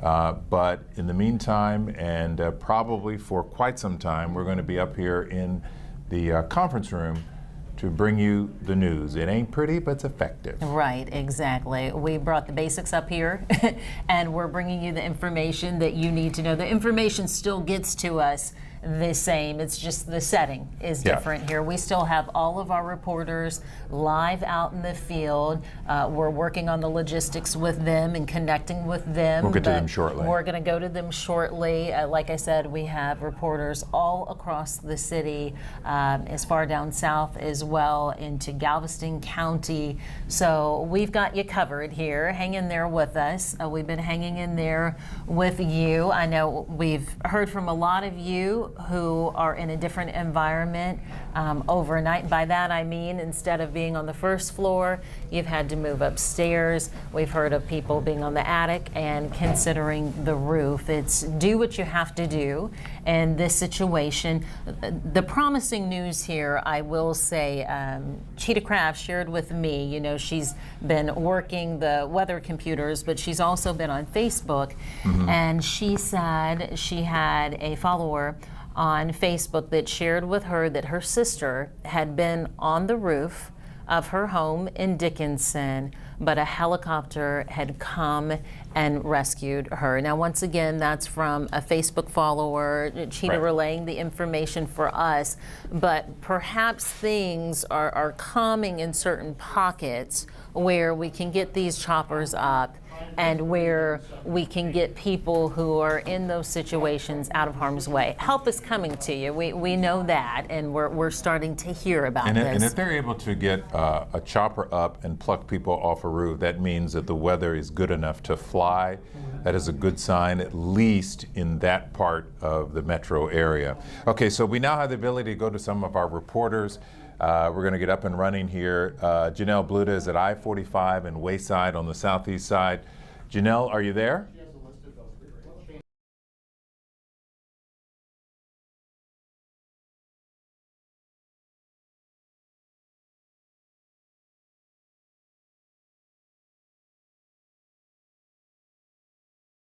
Some folks, she's been seeing them drive through the area, so we'll try and go back to her again a little bit later. Once again, we do have reporters all over the place, and we're in the process of trying to connect with those reporters so we can get you more updates. It's now daylight here. We've been on all night long in extended coverage, and it has been a whirlwind of information and devastating rain. And it's going to continue. And a historic evening. Absolutely. Because we haven't seen widespread, devastating flooding like this at this magnitude. We've had it really bad here before, back in 2001 with Tropical Storm Allison, last year with the flooding then, and the year before that. But, you know, this tops it all. It really does. On the way to topping all of them. Yeah. It does. And I think David Paul, who's a bit of a meteorological historian, said he doesn't think that it's been this bad since 1935. So that's 82 years since we will have seen what we're facing right now. Yeah. Just record rainfall, because this storm Harvey, even though it's no longer a hurricane or even a tropical depression, it's still hanging around, driving rain into the Houston area. Remember, this storm hit more than 200 miles away near Corpus Christi, but it's producing all the rain that you've been seeing no matter where you are. Yeah, and that's because it's a tropical system, and by nature, that's what they do. They dump water on areas, and we know Tropical Storm Allison had parked itself over Houston. Not for this amount of time, though, and I don't think the rain was falling at the rate that it was, and it's such a widespread area. Yes, we woke up and the city was underwater, but this is different. It really is, and we've seen flooding, street flooding from the water. We're hearing that some of the watersheds are at their capacity, and some are near capacity. Buffalo Bayou, we had gotten an update from Harris County Judge Ed Emmett within the last hour, and he had informed us that the Buffalo Bayou was still within its banks. And, you know, that's one of those things where it's a little promising, you know, and something that we can only hope continues to happen. What do you have there, Lynn? So this is, these are pictures. Ben, if you could, can you square up on this?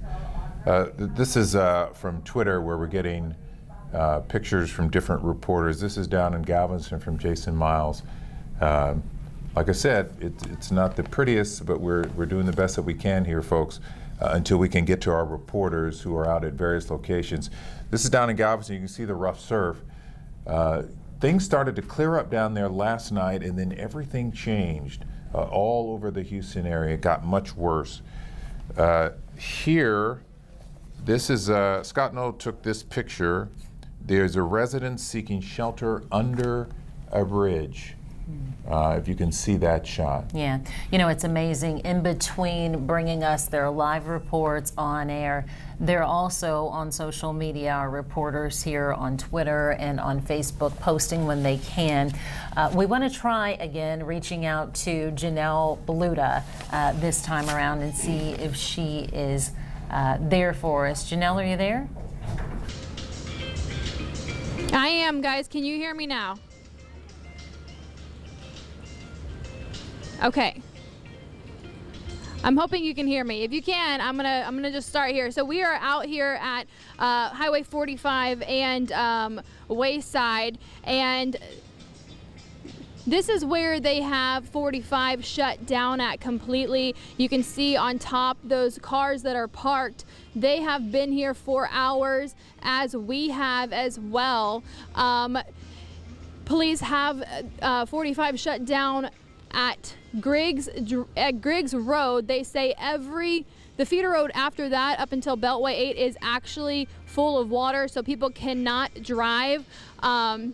We, along with several other people, have been stuck here for hours. You can see those cars underneath the overpass. That's several feet of water there. The white car has actually been here since before we got here, but you may have seen earlier the woman that was in that maroon car over there. She was actually rescued by a couple of Good Samaritans out here. I had a chance to speak with her earlier. She didn't want to go on camera because, as you can imagine, she was still very shaken up. She says she was trying to get to her son, who is actually down south. She says he is stranded, and she was just trying to get to him and try and offer him some sort of help when she drove through these waters, obviously not knowing how deep they were, and she got stranded herself. She says she couldn't get out of her car, and that's when two women who must have seen her stranded there, they walked out, they braved those waters there, and they helped open the door so she could get out. Now she says she's just got to figure out a way to get to her son. She's very thankful for their help, though. She says there was no way she could get out. So we are here with a bunch of other people, obviously are stranded here as well. They've been here for hours, just as we have. We have no way to get out at this point, no safe way to get out. But I'm going to talk to a few of those people here. Sir, can you come over with me? What's your name, sir? Jared. Jared? Yeah. Jared, tell me, how long have you been here? I've been here since about 2:30. 2:30. Yeah. Wow, that's a long time. Yeah, yeah. Okay, tell me where you're headed. Well, I actually live by Alameda Mall, and I was, like I said, I was deterred because they got all the feeder roads flooded, and I saw like 10 cars, underwater over there by my house. So I kept going up 45 to try to find another way home. And I got down here to Scott and turned around, and I got right over here. Like I said, they pushed me off the freeway. They told me come on the feeder road. When I got right here, it was just as bad. So I just pulled into the gas station. Been sitting here ever since. Have you lived here all your life? Well, I'm from Lamarck. How long have you lived here? About a year and a half. Have you ever seen anything like this before? Man, I when 06, Allison, I think, or whenever 01. I think I could be wrong. Yeah, you might be right. But yeah, when Allison came, it was bad. But we left, so I wasn't here, for that situation. But this is crazy. You know what I'm saying? And I was talking noise about the storm earlier, like we're just gonna get a little rain, and it's not gonna be nothing. And look, I'm stuck at the gas station on Sunday morning. And how long do you think you're going to be here? Well, we're like to about 10, 11 o'clock. It's not subsiding anytime soon. How have you been passing the time, though? I mean, you've been here since, 2:30 you said? Facebook, on radio. I've been going live on Facebook, just making videos, and that's about it. Do you have any advice for people? Man, stay in the house. Stay inside, hey. Because, you'll be out here like we stuck out here, you know what I'm saying? And, hey, next time I'm going to listen. I'm going to stay inside. Yeah, definitely. Well, thank you for talking to us. Be safe out there. I'm going to pull this gentleman over here, too. Where are you headed, sir? I'm heading over there to Humble, stay over there in Tascasita, close to Sea King. I just got off work, so I was heading that way, but I got stuck in downtown trying to find my way this way, but there was no way out of there.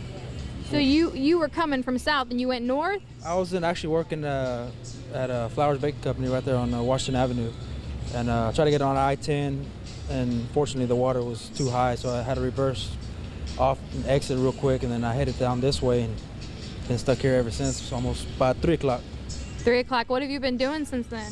Listen to radio, chit-chatting here with some of the guys, girls I met around here, and just trying to kill time until the water gets out of here. Have you lived in Houston all your life? Yes. Have you ever seen anything like this? No. Usually when I get off work, usually it passes by, so usually the water's died down already, but not this bad, not this fast. Yeah. You have any advice for people? Stay home. Unless you got to work, then stay at home. Yeah. Yeah, and guys, that's exactly what police are telling people here. You know, there's no reason to come out. I mean, obviously, we weren't immune either. We're stuck here just as well. Even if you head out, you know, you never know where you're going to end up or how long you'll be stuck, just like these guys. And it's obviously also not safe, like you saw with the woman in her car there. So, you know, just be safe out there, guys. Lynn, Mia.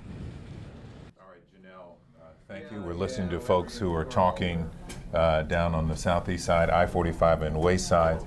What is encouraging is there's no rain there, and that is truly a blessing, because all we've seen all night long for hours and hours is a bunch of rain.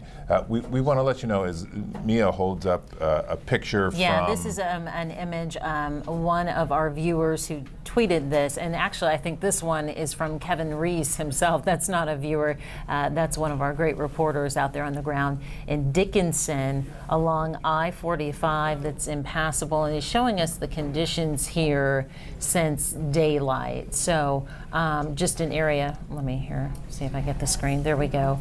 Just one of the areas that's impassable you need to watch out for. We've heard a lot that's going on in Dickinson. A lot of folks there who've taken on water in their homes, and in even some potential rescues out there as well too. You've got some new information, right? Here's the details from the U.S. Coast Guard. They are using 5 helicopters for search and rescue missions in the greater Houston area. We heard the police chief talk about the possibility of the Coast Guard coming in with Coast Guard. So they have 5 helicopters.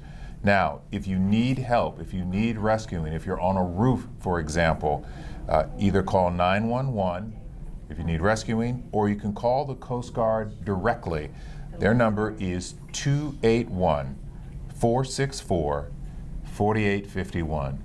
Again, the direct number to the Coast Guard, 281-464-4851, or you can call 911.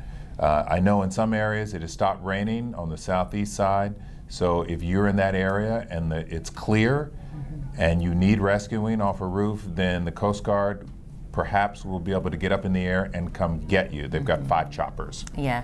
That is for a rescue if you were up on the roof. Yes. Obviously. Not to pluck you from a car. No. You know, it has to be something that is life-threatening. Right, life-threatening. And please make sure you contact the number that Lynn just gave to you. Once again, 281-464-4851. We know we've seen out there on Facebook and Twitter people saying National Guard is coming. Call this number. Folks, we looked into that. That was false information. So you want to make sure. And once again, if you know someone who is in need of rescuing, and we're talking about from the rooftop by the U.S. Coast Guard, they either need to dial 911 or 281-464-4851. Those are the numbers to call. Okay, again, we're coming to you from our second floor conference room because of flooding down in the studio. You can continue to follow us on KHOU.com, right here, of course, on air, on our YouTube channel, or on Facebook or our KHOU11 mobile app. You can do all of that. We're getting this information now from Missouri City. They're asking residents to shelter in place because the Brazos River is expected to reach record flood levels. However, no evacuations at this time in Missouri City, but they do not want you going out. They want you to shelter in place. That goes along with Dickinson as well as Pasadena. They've ordered the same thing there. I was showing you the photo earlier from Twitter. Kevin Reese had posted, he's down in Dickinson along I-45 at Dickinson Bayou, I believe is where he last was. Let's check back in with him. Kevin? Hey guys, we are in Dickinson. We are now, don't ask me how I did it, but we are on the north side of Dickinson Bayou. We're standing in the northbound lanes of I-45, where we do have some active rescue operations underway. They are, folks from Galveston County are putting some rescue boats in the water, as you can probably see after this truck moves out of the way. We also have a couple of airboats that are available, and some traffic now getting through a little bit here in the northbound lanes of I-45. That's the traffic you see passing us right now. But these are guys from the county here who are going to put these boats in the water.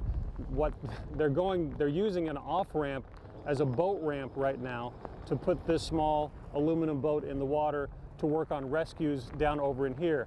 We look at where they're headed. For example, if you look at that storage business over here, there's a man standing there. It is surrounded by water. And as this truck goes by, you can see that it is even deeper as you go into Dickinson proper. This is the exit, I believe, to 516. We're 1 mile from 646 in Santa Fe. I want to go back to the south, Josh, if we can. Now you're looking south in the northbound lanes, and all of that water you see, that is Dickinson Bayou. It is only about a foot deep on this side in places. Some cars, some people in big trucks are navigating, making their way through. But on the opposite side, those are the southbound lanes, and in some places there, it's as much as 3 feet deep and impassable on the southbound side. Matter of fact, let's sweep all the way over this way, and you can see a business across here on the other side of I-45 as we move our camera. Hang with us. We'll show you what it looks like. This is a business on the south side of I-45, just a mile south of the Santa Fe exit at FM 646. And we can probably, Josh, I don't know if you can pan left from where you are, but as we look south on I-45, down, this is the direction of Galveston, this is the direction of Hitchcock, and the lake on the right, those are the southbound lanes of I-45. A few people, the guy driving away from us right now is driving the wrong direction. Actually, let's look at something else over here. There's a Coast Guard helicopter up in the air. It is in the direction of headed toward Texas City. They've been running back and forth as if looking for places where they might need to execute rescues. Just to give you an idea of how deep this water might be, we're standing on I-45 right next to the freeway. There is deep water from Dickinson Bayou. We can only imagine at this point how deep it is, where that Coast Guard helicopter is looking to see if there are people who need to be rescued. Right now they're stopping and appearing to hover at one spot there in the Dickinson area. This would be along the path of Dickinson Bayou, where there are plenty of homes. But that's kind of the stuff that is going on here right now. Coast Guard helicopter there in the distance, about a half mile away from us, and more boats being launched over here by Galveston County Sheriff's Department as they try to get as many boats in the water as they can, boats like this and airboats standing by, so that they can get out into the community to see who does indeed need to be rescued. But again, in terms of rescues, that's underway. In terms of traffic in this area of I-45, you will not get anywhere north and south past Dickinson, whether you're coming from Galveston, whether you're coming trying to go south from Houston. We're going to keep our eye for the moment on that Coast Guard helicopter. We probably have a pretty good shot with our extender on our lens to see exactly what they're doing over there, because they are hovering in one spot. And this is an area, the angle that you're looking at right now is you are looking to the... Rescue, going ahead, Dad. They got the hatch open. All right, hatch is open. It looks like a rescue may indeed be underway.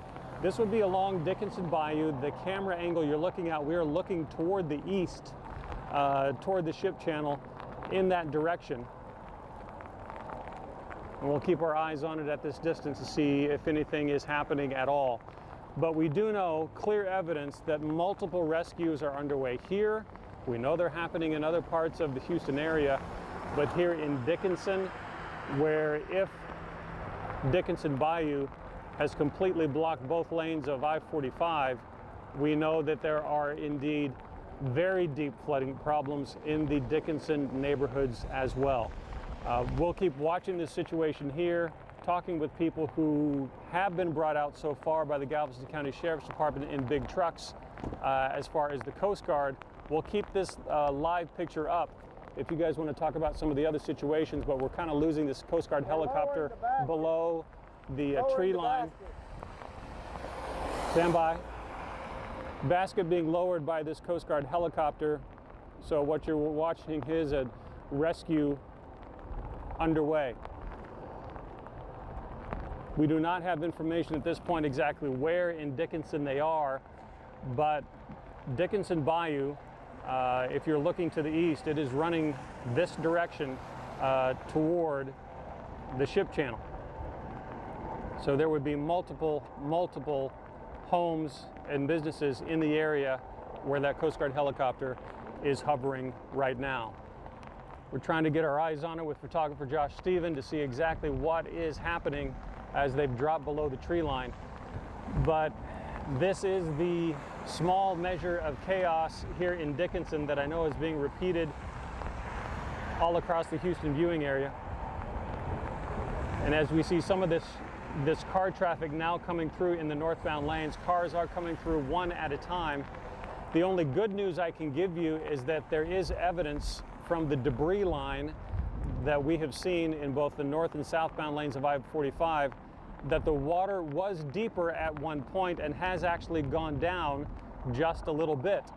Of course, that's because it hasn't rained in, say, the last 30 minutes, but here it comes again. We don't know exactly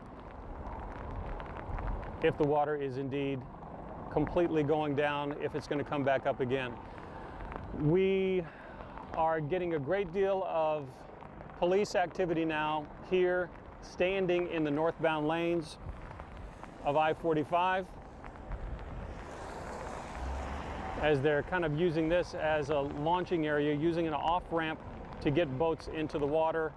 And as we continue to watch this Coast Guard helicopter hovering over a home along Dickinson Bayou. We are assuming, and actually down here at the storage business, if it's worth seeing Josh, we now have another guy who's trying to fire up 2 Sea-Doos or jet skis that were at the storage business. You still have eyes on the helicopter? Yes. We're going to keep our eyes on the helicopter. If you guys need to talk over us, Mia and Lynn, let me know. But we will keep this shot up of this Coast Guard helicopter as traffic is now starting to come through in the northbound lanes of I-45, but only one lane and cars that are daring to get through about a foot of water. Back to you guys.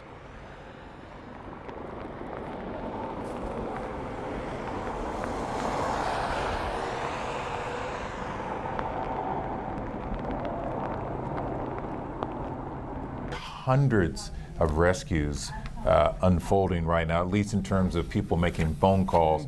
The Coast Guard will get to you as soon as they possibly can. They have 5 choppers now up and ready and available and definitely necessary. All right, was visiting with Blake Matthews while we were watching the Coast Guard take action there. So we're seeing a lull in the rain, and Hallelujah. Blake joins us now with some new observations. We sure are hoping there's something of promise here. We are looking for any silver lining that we can, believe me. And as you can see, I've gotten out of the suit now. I'm actually standing here barefoot, if you can believe that, because the water downstairs is rising pretty rapidly. So again, water all over the building in the first floor. We're up on the second floor. And what we're looking at here is a satellite image. And what's really interesting, and David Paul pointed this out, our chief meteorologist, there appears to be 2 circulations. So a tropical system is stacked. It's stacked up into the atmosphere. You have a low-level circulation, you have a mid-level circulation, you have an anticyclone on top.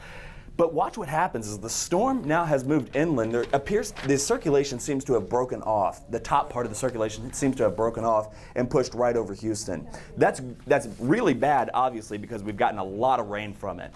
But the good news is, if there's any silver lining, we're hoping that circulation continues to pull on off towards the north and east, in essence giving us a small break, at least for a couple of hours, until the next band of rain reforms overnight tonight. So again, if there's any silver lining, it looks like we will get a light break. I don't think it's going to stop raining completely, but I do think that the rain totals, or the rain rates, the rainfall rates will come down a little bit, hopefully more into the 1/4 to 1/2 inch of rain per hour instead of the 3, 4, 5, and 6 inch rain amounts that we've seen all morning long. David's working the radar for me. You can see we still have that tornado watch in effect indefinitely here across southeast Texas. Obviously, the rain's still coming down extremely hard.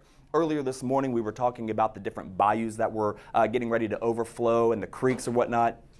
We can't keep up. They're rising so fast. By the time we put the information down, it's old information. So essentially, if you live near a creek, you live near a river, you live near a bayou, assume that it is either at bank full or getting ready to spill over, or has done so a long time ago. So again, that includes everybody from Spring Creek, Cypress Creek out of its banks now as well as Spring Creek.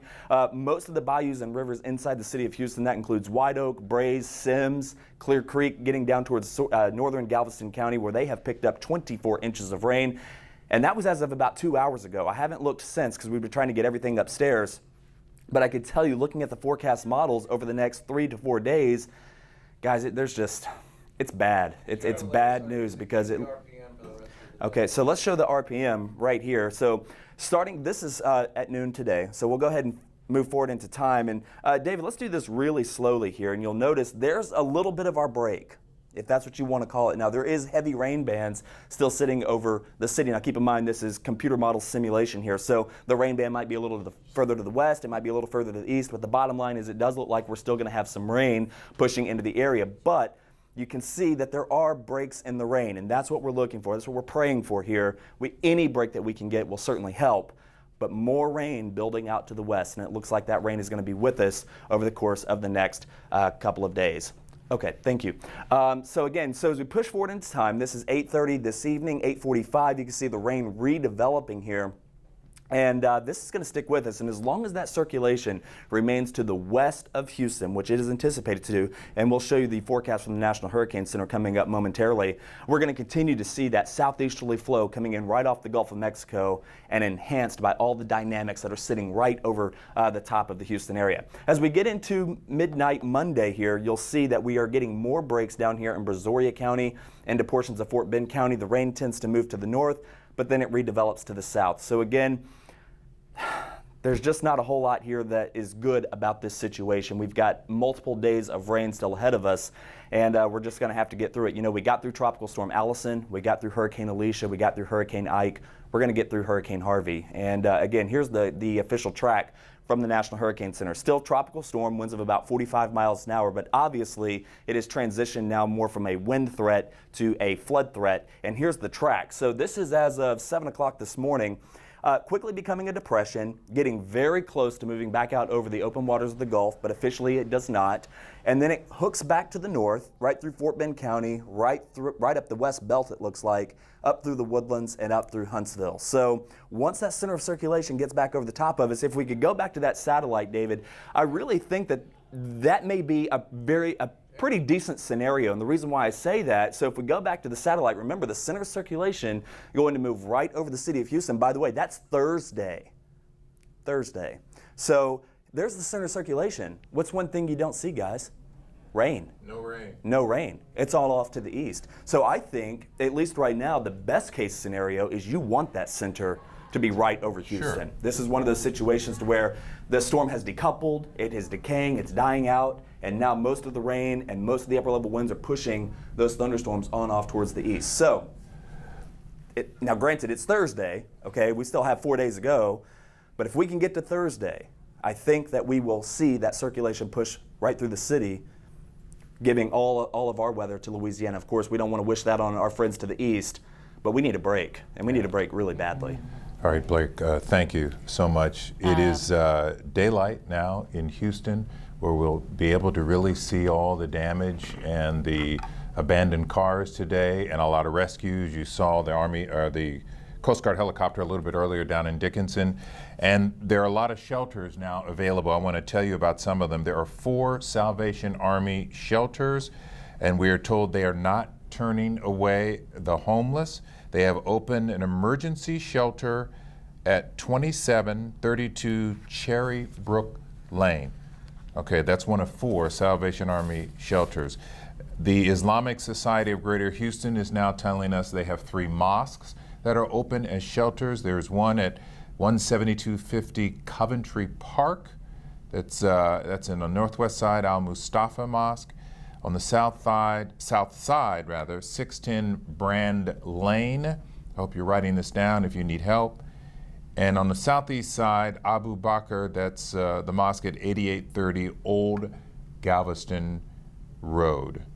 3 mosques available for shelters in various parts of Houston if you need it. All right, closely approaching 8 a.m. It's 7:59 right now. A lot of you just waking up and getting a look out your windows, out your doors at what's going on out there. Many of you know because you have stayed up through the night with us. But if you're heading outdoors and there is water on the ground, and even if there hasn't been water, if there looks like there's been some kind of damage, you need to be extra careful. Watch where you are walking because of power lines. And you don't know where you might have a live wire there on the ground, and I think you know what would happen if you come across one. So you need to take extreme precaution as you get up and you get moving this morning and you head outdoors. As you get out and walk around today, the Houston that you see today is not the Houston you saw yesterday because of all the rain, some of the wind, but mostly just a deluge of rain, like almost like we'd never seen before. And as you heard Blake say, we've got a couple days left. Let's go to Scott Knoll now. He's on the southeast side at Sagemont, Beltway 8 near Beamer. Scott, are you there? I am, Len. If anything really drives home what this flooding event is all about, I want you to take a look at this. This family left their home at about 7 o'clock last night when the floodwaters started coming up. Here they are. This is everything they were able to grab. They were just able to get out with this, their pets, the pool that they used to float some pets back here with them. This is Chris. Chris, tell us a little bit about this. How fast did this water come up? How fast did this all happen? The water came up probably, what, 45 minutes? And it was knee deep. And that's the entire time we were trying to get stuff. Sorry. Sorry. Oh, sure. We were trying to get what we could out of the house. Then we went to the neighbor's house. They were trying to go up in the attic. We couldn't get all of them up there, so we went ahead and went across and waited out and came over here. And all 6 of you were able to get out and just basically arms full of whatever you could get? You got it. That's what we did. Yes. How long have you been sitting here now, waiting? About 11. I think it's probably 10, 11 when we finally got here. Yeah. It took a little while to get out of the house, and we stood at the neighbors for a while and tried to look down the road to see if we could get it that way, but the current was too high. So we came back, and then we finally drudged our way through this way. We had to knock down a fence to get out, but you know. And how deep was that water? You said what? It was about probably a quarter mile to get here to the bridge to some sort of higher ground to safety. Right. When we crossed the road, it was about chest deep. It was about waist deep most of the way until we got like a little closer to us. Then it went up a little higher again and then went down. We finally made it to the the little overpass over here, and after that it was not too bad. And you said you've lived in this neighborhood for, what, 10 years now? Have you ever seen anything like this? You've been here for Memorial Day flooding. You've been here for Tax Day flooding. Is this one just different? Oh, yeah, it's way worse, for us at least, yeah. The roads have flood a couple times a year, but normally it doesn't come out of the road much. But, yeah, this one was way bad. I think when we bought the house, they told us that Allison got in a little bit, but this was way worse than what they described. I mean, talk about, I imagine there had to be some heartbreaking decisions made on the way out of the door. What are you going to grab, and what's it going to look like when you get back? Right. We tried to grab some photos, much as we could stick in the waterproof bags. You know, obviously the animals we had to get out. And we moved as much stuff up high as we could, but the way they were talking, it got door height. So, you know, there's probably nothing in the house that's any good anymore. So we lost lots of pictures and other things that, you know, comic books, I know, but yeah, all kinds of books and all. So it's not good. Obviously, a lot of what I assume neighbors here, all kind of in the same situation. I mean, what's been the talk? How unbelievable has it been to sit here for hour after hour after hour, not only watch more people come out, but that rain just keep coming down? Yeah, it wasn't very good to watch it, you know, keep coming down. I mean, it was good to see that they were getting people out with the airboats and the big trucks. But you know, it's nothing like knowing you're going to go home and all your cars and everything in your house is done for. So at this point, is it really just a waiting game for you guys? I mean, where do you go from here? You've got your belongings, you've got your pets, you guys are all together, but you're under a bridge. I mean, what's next? Right. Hopefully it'll clear up enough where we can get to my mom and dad's house or a hotel or something and stay, I guess, is what we'll do until we can, I don't know, whatever the insurance does to help out. I don't know what happens. This hasn't happened to us before, so that's not a very, I don't know, exciting thing. Obviously, I'm sure you've heard the forecast. More rain expected throughout the day, the next few days even. How serious should people take this situation? Oh, you should probably get out. You know, don't do like we did and wait too long and then you lose way more than what you could have, you know, saved. You know, it's dangerous. We probably shouldn't have waited out, but you know, we weren't going to be able to get up in the attic with the dogs and the cats and the rabbit. And you've been through Houston flooding before. It's never affected you guys. Did you just figure it's going to be safe again? Well, kinda. You know, most of the day it was kind of like, you know, normal storm, nothing too bad, and then it came in and it came up quick. You know, and our road, pretty much all the rest of the neighborhood kind of, you know, it comes out and it goes down our road, so it's like a river after a while. I certainly appreciate the time. Good luck to you guys, and you know, hopefully help's on the way soon. This is just one family that's affected here in the Sagemont area. As we've been here for the last probably half hour or so, we've seen at least 3 truckloads of evacuees, literally in some cases in the back of a dump truck, just being brought out of these neighborhoods, out of the floodwater here at Sagemont. If you take a look back over this way, you may be able to see, I mean, this entire neighborhood is just underwater at this point. And we have no idea how deep any of this goes. This, of course, is the feeder road for Beltway 8. It's underwater. You're going to see that all up and down Beltway 8. In fact, most of the entrances, exits are blocked because they do lay low, standing water on them, cars just left behind. Parking lots here at these gas stations have just overflowing with people at this point. People just basically waiting, trying to figure out where to go next. You can see the same thing over here. And if you look down Beamer Road, a few minutes ago we saw the flashing lights down there. That's a rescue boat.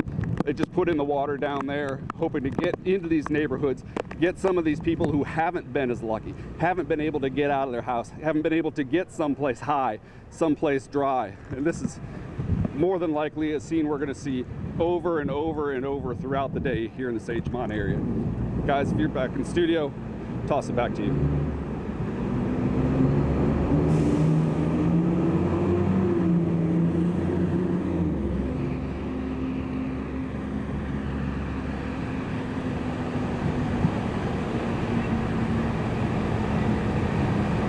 Up the door and losing much of what they own is just heartbreaking. But they had to get away. And that shows just how desperate they got and how bad the situation was where they were out in Sagemont. They felt like they had to leave their home. They started seeing the water rush in, and that place of shelter for them, the closest shelter was under an overpass. And they weren't the only family out there. There were others gathered too.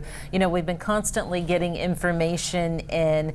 We heard from Francisco Sanchez. He's the spokesperson for the Harris County Office of Emergency Management. Multiple rain gauges collect more than a foot of rain in just the last 6 hours. He tweeted this. We heard from him.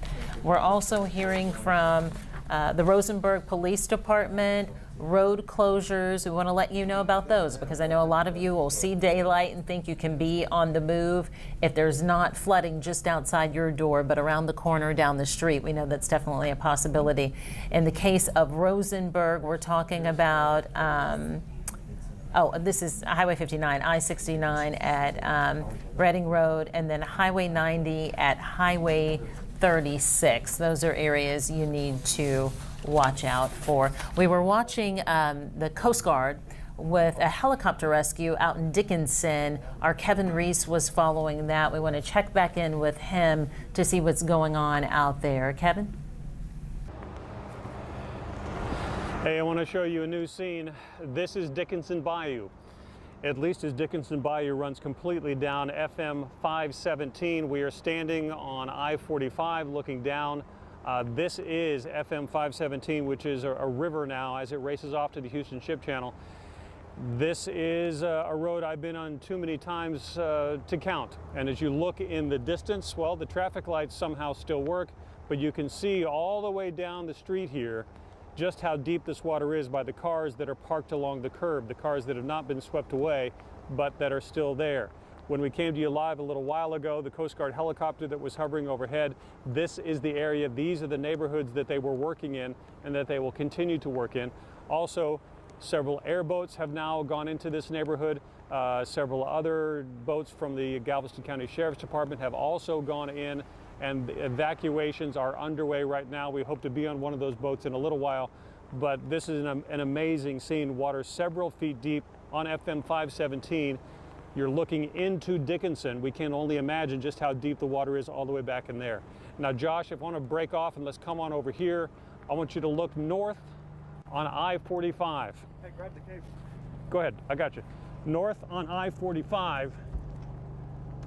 And this is also where Dickinson Bayou is spilling into and blocking both lanes of I-45. Rescues also underway there by the cars that were stranded, and people are stranded in their cars here. But if you can see in the distance, this is the second section that is completely blocked by the overflow of Dickinson Bayou. Both sides of I-45. You're not going to get past this. We can see some cars with their lights flashing. There's another car sideways deep into the water out there. And this is where people are stranded trying to get to and from the Dickinson area. Every now and then. I can zoom in and see people walking. Everybody's walking. All right, show me. My photographer, Josh Stephen, can see a little farther than I can with his lens. But people are walking in this water out here. They've got cars stranded. They're trying to get out. Some of the rescues have been happening here. Again, you're looking at I-45, looking north toward downtown Houston, with water very deep on these cars, water up to the chest on people who are trying to wade through and get out. But the Galveston County Sheriff's Office has been trying to rescue people from here, as well as trying to rescue folks from Dickinson proper, which is even deeper than where those folks are right now. This is where we're going to be stuck for a while because rescues happening here on I-45, rescues happening in Dickinson. They're also going to be happening on the Santa Fe side as well. So the water raging from Dickinson Bayou, just one of many, many problems that are out here, and it's going to be this way for quite some time. We'll give you updates as we talk to some of these folks who are being rescued when they come out. We'll let you know more as we get it. Back to you guys. Earlier, the Coast Guard has 5 choppers that they are using as part of the rescues. We heard the Houston Police Chief, Art Acevedo, tell us earlier this morning that 25 to 30 boats for rescue will be coming in to help from San Antonio. They were on their way a few hours ago. Hopefully they are here. You heard Kevin mention the airboats. It is just an army of people going in to help those who are stranded, whether they're on the roads or whether they're in homes with high water. It is a very difficult situation that they are facing. And not only is there trouble out there, but we've got our own issues. We are, as you can see, this is not a normal studio, No, it's not. but we've turned it into one. It is the conference room on the second floor because our own studio was beginning to flood from Buffalo Bayou that was starting to float in. That's how much rain that we're getting, and we're just 1 mile west of downtown Houston along Allen Parkway. And I think, just real quick, because we know Buffalo Bayou is still within its banks, the flooding that we're seeing along Allen Parkway, and this is what's so unbelievable, that's all street flooding. Right. And water flowing, you know, Allen Parkway sits a little bit lower, obviously, where the station is situated. At Stanford, we've just watched the water rush and spill onto Allen Parkway and collect there. And fortunately, Buffalo Bayou has stayed within its banks because I tell you what, if it was flowing out of it, we would have been up here a lot earlier. And when I say up here, I'm talking about the second story of our studios inside the conference room here broadcasting to you. So now, if you know of somebody that needs rescued and they're in a dire situation, whether perhaps they're on the roof of their home, maybe they're in near a body of water, it's a very desperate situation, you can call 911 and be very explicit about how desperate your situation is. That will give you priority because so many other people are calling. You can also contact the Coast Guard directly. I have that number, 281-464-4851.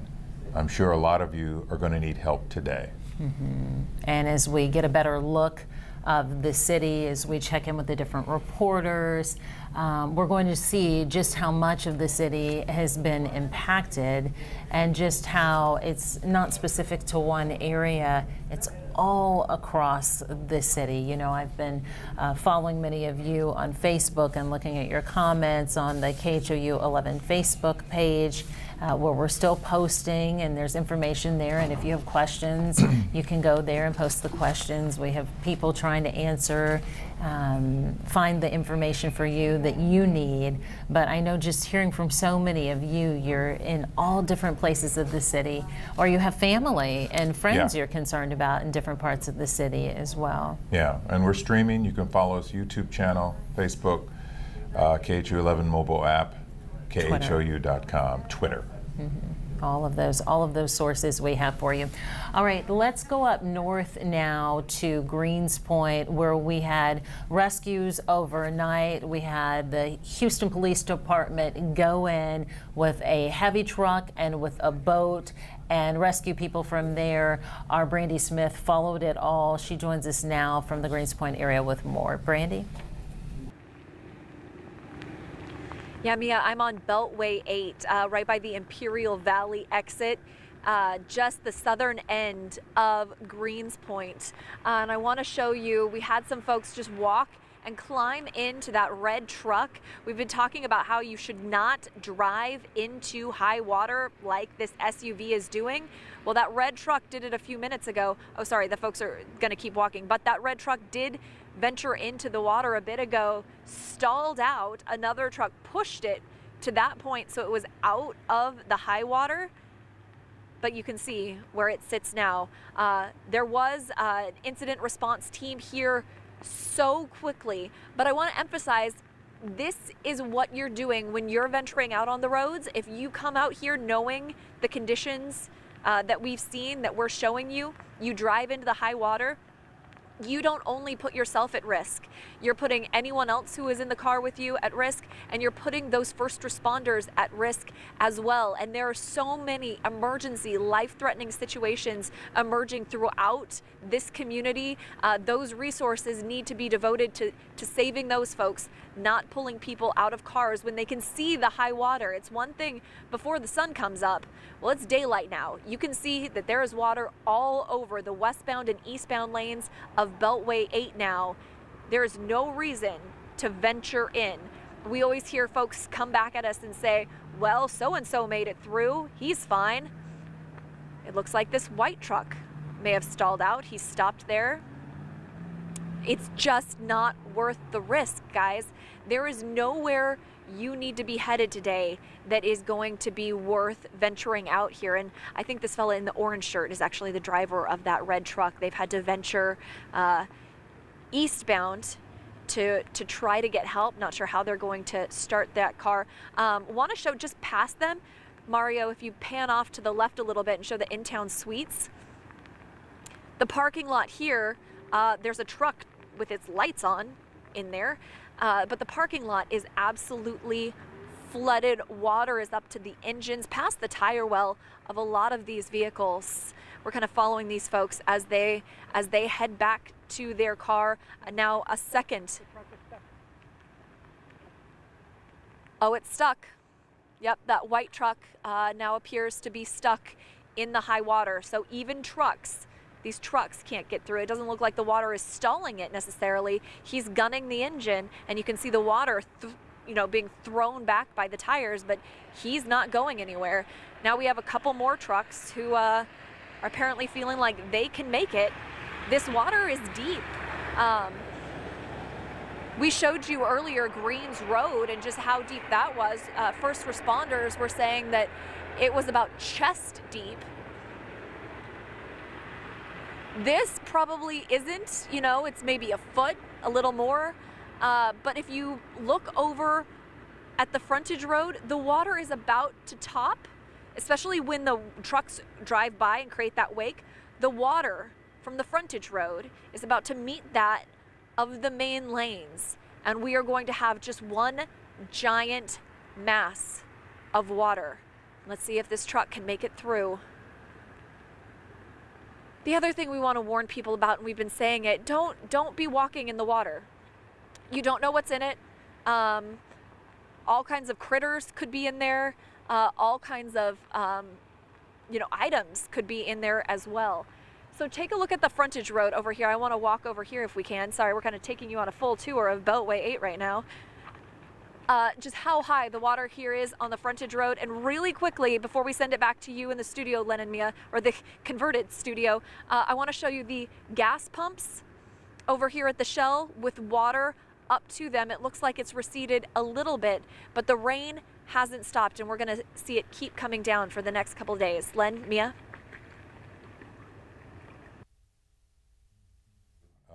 Brandy is up in the north side, Greens Point, where they had to evacuate a whole bunch of folks from several apartment complexes for the second time in the last 14 months. Just devastating for them. Yeah. Okay, Scott Noel, he's on the southeast side. We talked to him before where there was a family under an overpass because it was the only place they could get out of their homes and find a dry spot. Just one of hundreds of stories we're going to hear today. What else are you hearing down there, Scott? Hearing but also seeing, just since we talked to that family, we've seen a couple others actually come out of the water here in the Sagemont neighborhood. If you take a look behind me, you can see this entire neighborhood is literally underwater at this point. Cars just washed all over the place. We just keep seeing people just kind of appearing out of nowhere, ending up in waist deep, chest deep water. I just talked to one couple. They said they actually came here from the north side to watch the fight last night. The waters came up, they couldn't get out. They said they walked at least 1 mile to try to get to some sort of higher ground here, get out of this flood water. We talked to one gentleman. He said that there's actually a woman back in one of these houses, back in this neighborhood, up on her roof, waiting for someone to come and get her. We did see an emergency rescue boat launch here a few minutes ago. We haven't seen exactly where it's gone. They have not come back out yet. So hopefully they're in there and just filling this thing up with a lot of these people, because we just keep hearing stories about people who are stuck back in there and really no place to go. This whole neighborhood, this whole Sagemont neighborhood here by Beltway 8 and Beamer is completely underwater. You can see how high it is on the fire hydrants, how high it is on the signs. If you look back behind me going in this other direction, these people are still back under this bridge just waiting for some sort of help, for somebody to come and get them. We have seen several truckloads of people being evacuated out in these high water vehicles, but obviously still a whole lot more people back in these neighborhoods, a whole lot more people waiting for help. And hopefully that help will get here before these waters get a whole lot higher. Guys, back to you.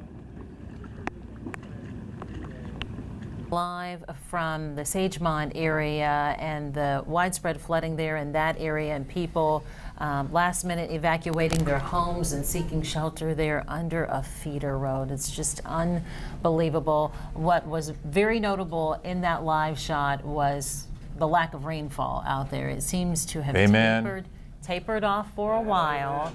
And we want to check in with our Blake Matthews to see what's going on with this system. We know it's just a lull, right? But what's going on exactly at this time? You know, the lull is kind of like watering your grass after it's dead. You know, the damage is done with the amount of rain that we've had, so everything that we have on top of that is just only going to make things worse, obviously. Take a look at some of the rainfall totals we've seen over the past 24 hours, okay? 18.9, 14, 12, 13.9, 17, 15, 14, and it's area wide. Now, this is just an estimate, okay, from the radar. The official estimates down in Galveston County are over 25 inches. Now, I want to put this in perspective. How much is 25 inches of rain? Well, it's 6 months worth of rain here in Houston. Our average rainfall for the entire year, 49 inches at Bush Intercontinental Airport. So we're picking up almost a full year's worth of rain. And I say that projecting out towards Thursday because it's going to rain tonight, and it's going to rain very hard tonight. It's going to rain tomorrow, and it's going to rain the next day. So by the time all this is said and done, if what our RPM model is showing is correct, add another 25 inches of rain on top of what we've already picked up. Jeez. So certainly this makes Allison looks like child's play all of a sudden. So again, rainfall totals. Here's the RPM. David's driving the forecast over there. This is noon today. Now what we're watching for is the lull in activity here. And we call it a lull and not a break because I think it's going to continue to rain throughout the day. But we can certainly, we would rather have a 1/4 inch of rain per hour instead of 3 inches per hour, okay? So we're looking at little breaks here along the immediate coast, but look up to the north. Can't forget about our friends up there. I know the flooding is tremendous down in Galveston and southeast Harris County. Got a lot of creeks and tributaries up here as well. Up on the north side, Cypress Creek well out of its banks, Spring Creek out of its banks. The areas out near Timber Lakes, Timber Ridge, Glenlock on the backside of the Woodlands. If you're not flooded, likely going to. Tomball, Katy, areas out towards Waller. This is an everybody flood, not just, you know, during Allison, it was basically along and east of 45. People out towards Katy picked up an inch of rain.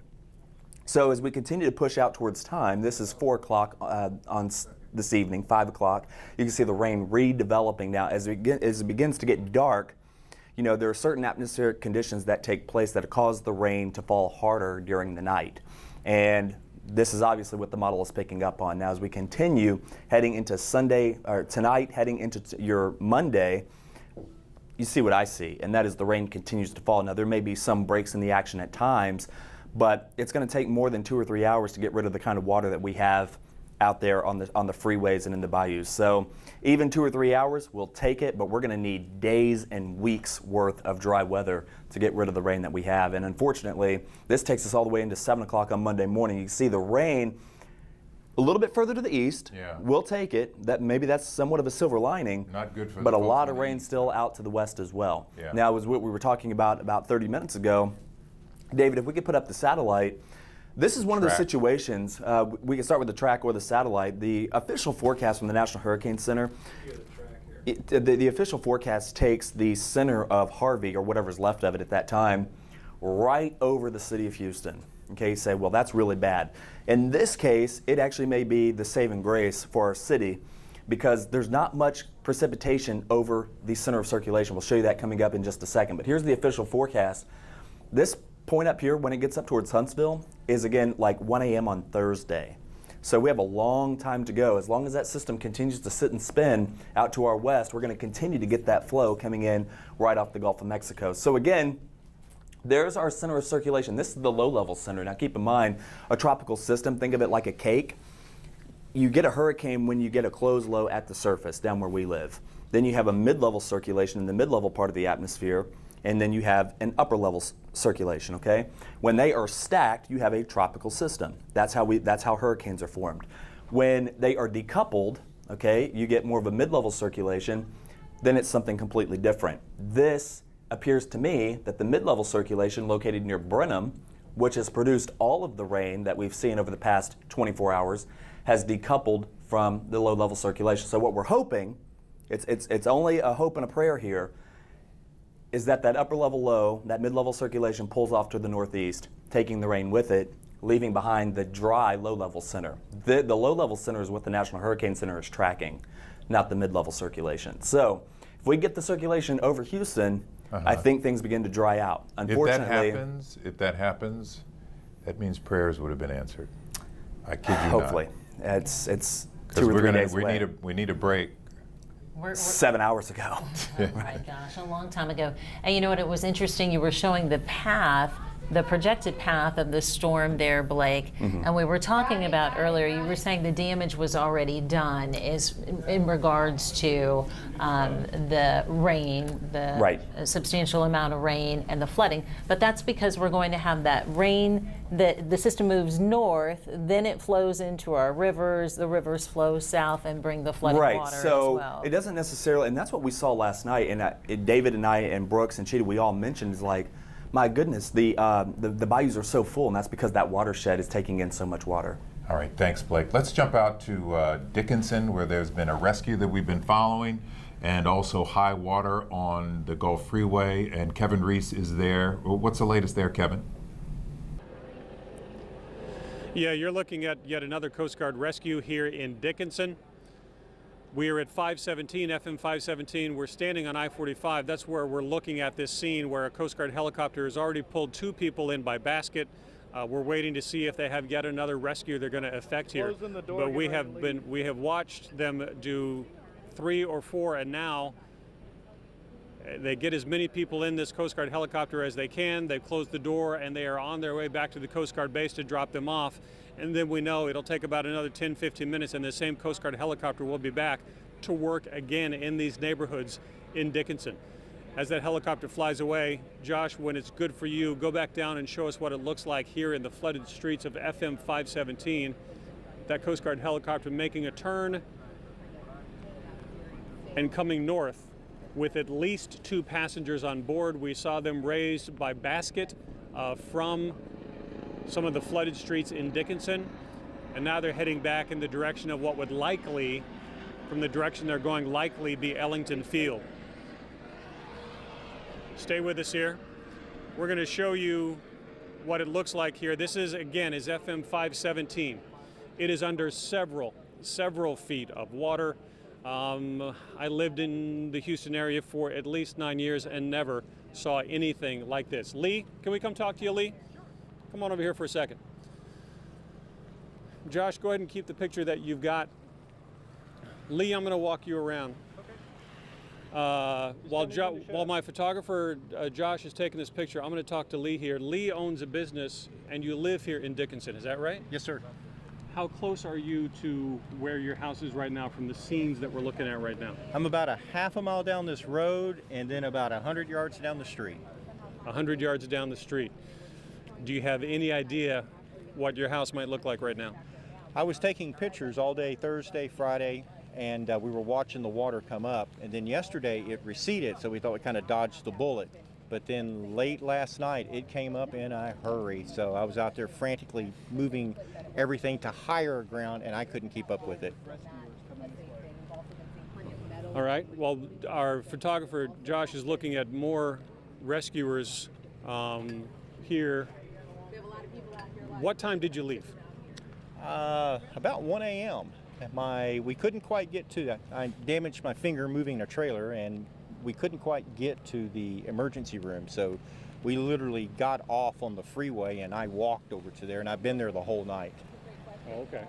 Okay. And you own a business here as well. Have you had your eyes on it? It's the go-kart track right next to the freeway. Yes, sir. It is severely underwater. I've been there for the better part of 23 years. The track floods maybe a couple of times a year, so we're kind of used to that. But this is the first time we've ever had water in the building, and the last I saw before the cameras went dead, I had 3 feet of water inside. Before your cameras went dead, cameras that you could look at from home. Yes, sir. Okay. What are you doing now? You're standing up here on the bridge with us, wondering just how bad the situation is at home and at your business? I really want to get my eyes on my home. I have a whole bunch of stuff that's sitting in the yard. I just need to get reassured. I'd like to get reattached to my phone because I left in a hurry. Oh, okay. Well, hang on just a second, Lee. Lee, come on out here with me. Yes, sir. So these rescuers that are going out now, Lee, and if they head down 517 here, how long before they're at your street? Can you see that little white bridge? I'm the street past the white bridge.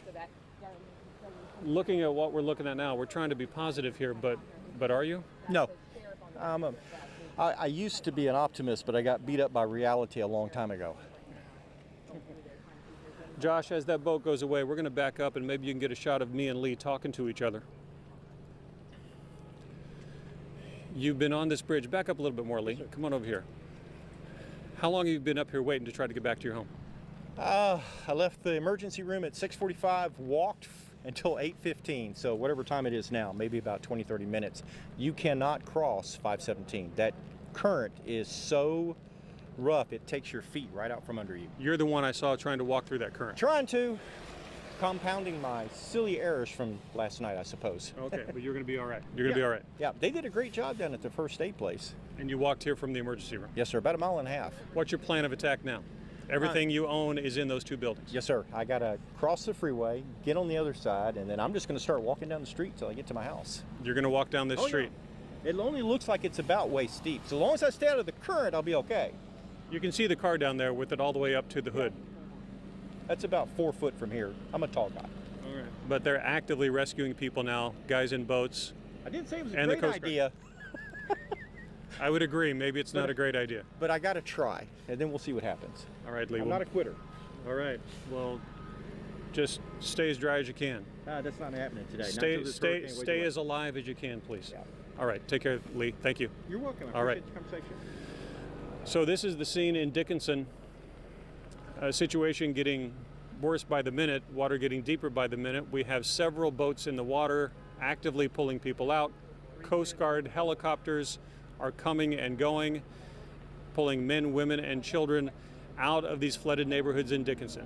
Again, in a decade, at least in my time in Houston, this street has never flooded. I've never seen anything like this, and this will be an active rescue location for quite some time.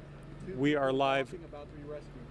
We're live in Dickinson, and we'll stay here because now we have people who are trying to rescue themselves walking out of this flood. Probably not the best idea, but again, active rescue is underway. We'll be going for quite some time. We'll keep checking back in with you to show you just how bad the situation continues to be here in Dickinson. Back to you guys. The courtesy of daylight, we can see just how difficult it is, how widespread it is.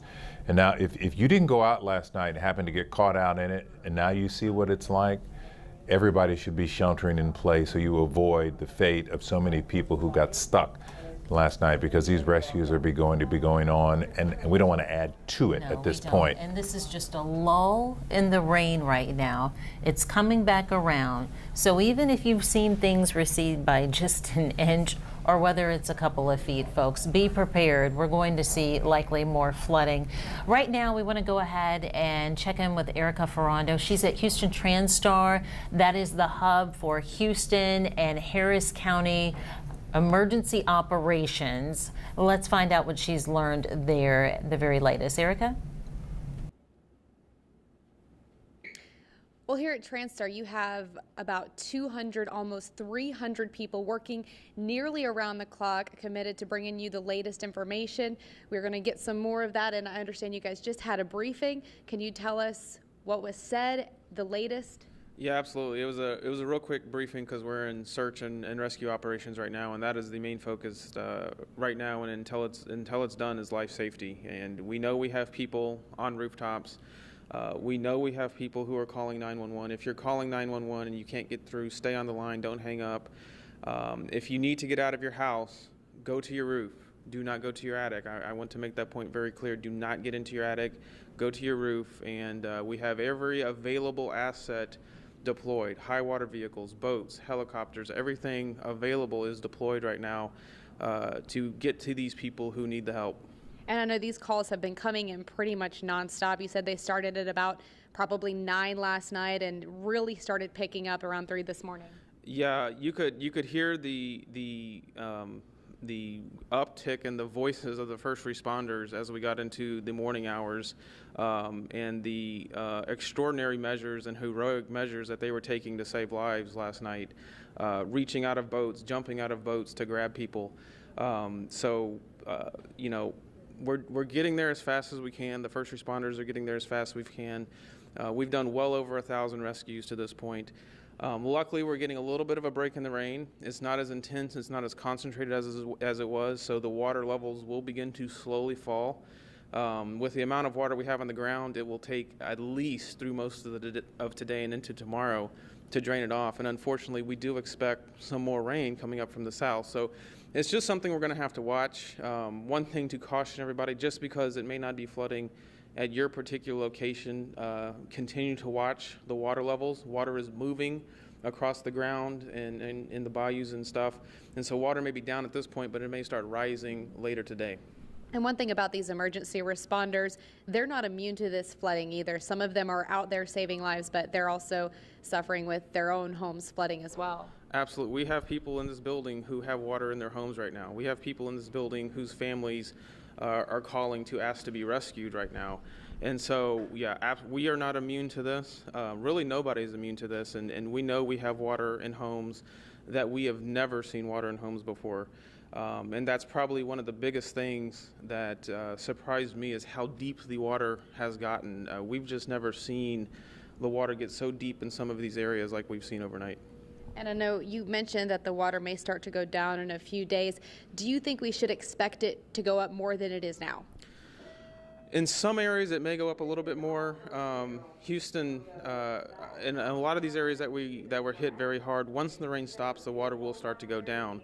And it will kind of congregate in the lowest areas, so it will take time in those lower areas to get fully down. But just the sheer volume of water that we have on the ground is going to take time. And that's if the rain completely stops. If we get more rain, we might stop the succession of the water and potentially see some rises in the water. So paying attention to the forecast is very important, especially going forward with these remnants of Harvey still stalled out to our west. That puts us on that wet side even for the next 24 or 48 hours.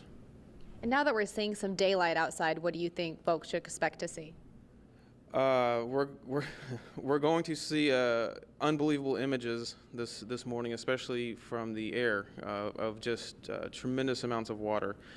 Images similar to Tropical Storm Allison. We have virtually every freeway in this county, in this city, that has water, not only on the feeder roads but the main lanes. It's very difficult to get around, and there are certainly some places where we do not have active flooding in place. And I don't want people to come out of their house and get in their car and start driving around, because you're not going to get very far before you find water. But there are some places that are high that do not have water, and I just want people in those looking out the window now and saying, oh, it's not bad here. Don't get in your car and don't start driving around. We need to leave every available dry road open for emergency response right now. For those who are around during Allison, how is this going to compare? There's certainly some comparisons that can be drawn to Allison. My personal take on it is this is larger than Allison in the size that it's covered. It's covered almost the entire county into our surrounding counties. Allison was really focused on the north and east side of Harris County into the downtown area. And this is countywide and spreading into our other counties, and then it just keeps going. And Allison lingered on for several days here, but we got breaks between the floods with Allison. This just won't stop, and so it's just continuous, and it beats you down. one thing I want to tell everybody is, it's scary. People are anxious right now. There's a lot of stuff happening, but don't panic. Help is coming. Do your best to try to get to safety, but don't panic. And we are seeing a lot of people helping people. We have seen neighbors helping neighbors. We have seen people on the freeway pulling people out of cars. And that's to the level we're at right now in the situation. Are we still seeing some of these rescues right now? Oh, absolutely. We have rescues going on all over this county, all over Galveston County, portions of Fort Bend and Brazoria counties, and they will continue probably all day long. Anything else you want everyone to know? What is your, main message? The main message, again, do not go into the attic, get on the roof. If you're calling 911, stay on the phone, don't hang up. They will eventually get to you. And like I said, don't panic. If you see somebody that needs help and you can safely do it, please help them. Because right now, the emergency response community, as great as it is, we are at our limit on where we can get and what we can do. Well, thank you, and I know everyone appreciates you. You've been here the past couple of days, along with some of the people here, making sure to help all of these people. So we appreciate all of those emergency responders, and just make sure to stay in your homes if you can. Help will be on the way. For now, let's toss it back to you in the studio. There, she was joined with Jeff Lindner, the meteorologist for the Harris County Flood Control District. He says right now they are in search and rescue operations. They have mobilized all assets that they have. That's boats, heavy trucks. We've seen the Coast Guard choppers coming in and plucking people from their rooftops. And he emphasized that do not go to your attic. If you're in your attic somehow, some way if possible, move to the rooftop. That's where he wants you to be. He said the call started at 9 o'clock, right around the time we really saw the weather pick up. And then he said, boy, at 3 a.m. it was really on. And it's been nonstop since. So if you are in need of emergency assistance, that means that, your life perhaps is in danger. You feel threatened. Your safety feels threatened. You call 911, that's what he's suggesting, but you got to stay on the line and be patient. They have so many calls that they are responding to. I'm sure so many calls coming in from the Sagemont area. That's where our Scott Knoll has been stationed at. He's watched the water rise there. He's watched people try and flee and run from the water in their houses and seek shelter at underpasses. Let's just check back in with him now. Scott? Yeah, Mia, joining me live is Adam. Adam just actually came out of the floodwaters here in the Sagemont neighborhood. Give us an idea. You were at your cousin's house, and the water just started coming up? Yeah, man, I was at my cousin's house, and it's like 5 streets down, 5 blocks down. It's flooded all the way to the hospital, to Southeast Memorial Hospital. It's bad.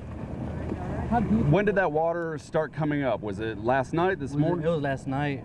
We've been there all morning, all night. It's bad, man. You talked about that 5 blocks. I mean, what went through your mind? What made you decide I need to leave the safety of this house and just head out in it? Man, I was in the we pulled out. We were trapped in the car, and then the car stopped, so we had to get out. Man, the water's up to your chest. It's bad. You said 5 blocks of chest deep water just walking. Did you ever think you would get to high ground? Actually, I didn't, man. It's scary out there. Really, really scary. Give people an idea of what that Sagemont neighborhood looks like once you get past what we can see here. It's just pure water, pure flood. No way of getting through with the car. No way. Do you ever think you would see something like this? Actually, I didn't, man. I didn't think I was gonna get this bad. It's scary, man. It's surreal. Hey, Adam, I certainly appreciate it. Good luck to you. If you take a look over here, you can see Houston police about to come into this area with a high water rescue vehicle. We have seen a non-stop, almost convoy of these things coming and going, picking people up, pulling them out literally by the truckload here in the Sagemont neighborhood. Up until now, we've seen most of that activity on the other side of Beltway 8. Now it looks like they're moving in this way. We had a chance to talk to the HPD dive team. They actually have a rescue boat back in here. One of the divers told us they are literally having to go door to door, street by street in this neighborhood. He said there's a lot of elderly people, there are a lot of disabled people back in here, and basically their feeling right now is If you are in a safe place, stay there. They're not pulling people out on that boat just to pull people out. If you have some sort of medical emergency, then they're putting you in the boat. So far, we've only seen one person in that boat as it went from street to street. But again, hopefully these high water rescue vehicles moving in, we see another boat coming in. That would be the second boat here in the Sagemont neighborhood. Hopefully that'll be some relief for these people, because since we've been here early this morning, we have just seen person after person after person, bags in hand, literally grabbing whatever they could, hitting the water, walking in some cases, as you heard Adam tell us, 5 blocks just to try to find some high ground. No telling how many houses are affected back in here, but certainly a very serious situation. If you take a look over here, you could maybe be able to see people still sheltering under the bridge here. They told us they've been here since late last night. At this point, anybody just looking for any sort of relief from these floodwaters. The good news is the rain has kind of slackened off here since we got here earlier, but still a whole lot of water here in the Sagemont neighborhood, a whole lot of people stuck in that water at this point. Again, police telling us to pass the word along to you. If you are someplace safe, stay there. That's your best bet. Don't get out into this water unless you absolutely have to. If there's a medical emergency, they'll pull you out, but if you're in a house, you're safe, that's your best bet right now. Guys, back to you.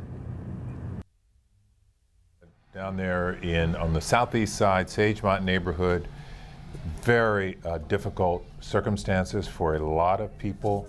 And these are stories we're going to be telling you and talking about over the coming days and weeks. And we've been seeing rescues now unfold now that it is daylight. The Coast Guard very busy right now. One area that we've seen them operate with a Coast Guard chopper is down in Dickinson with Kevin Reese.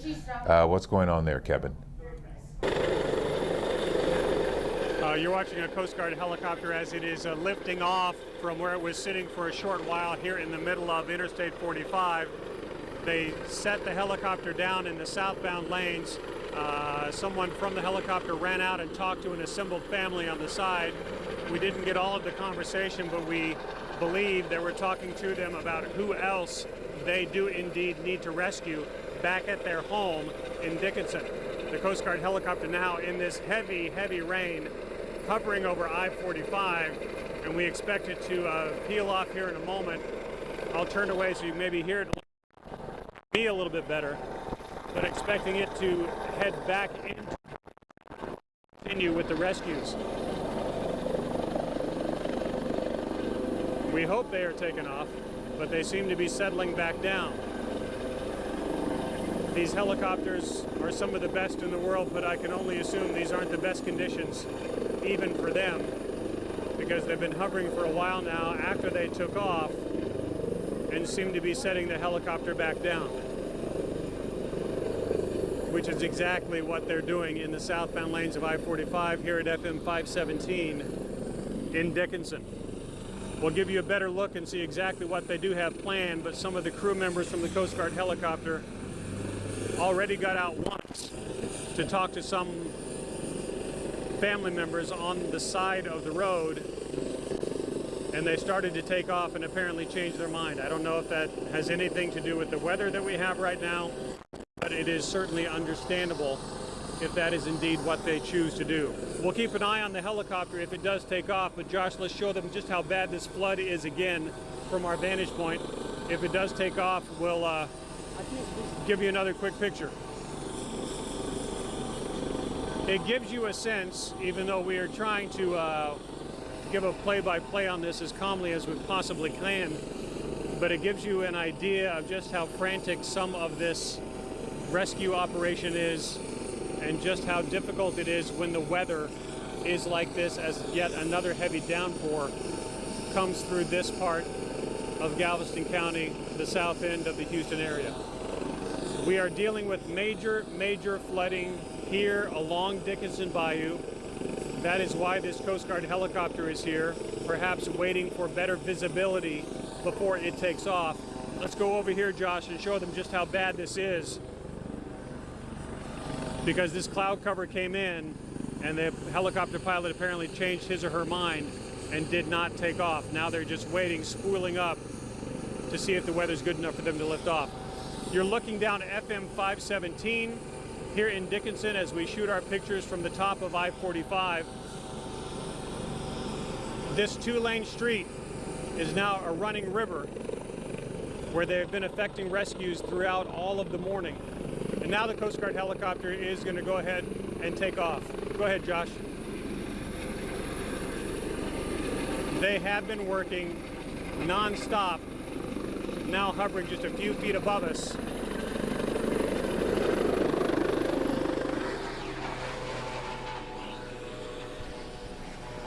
And taking off to the south toward Galveston, using I-45 as a landing pad and runway as they continue to work on rescues in and around this area of Dickinson and Santa Fe and Hitchcock and League City and Webster, you name it. Rescues like this are underway. If that Coast Guard helicopter does come back and indeed land here again, we'll be talking to some of those folks who are being rescued. And I can tell you one thing, don't leave your camera on a tripod if a Coast Guard helicopter is standing by, which someone else just found out. We do have a few folks who have been rescued. And if we've got time, I guess we do. Let's go check on some folks here.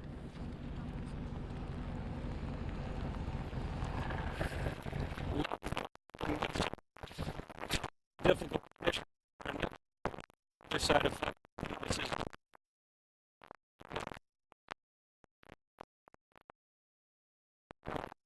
I'm with Channel 11. Where are you guys coming from? Got off work.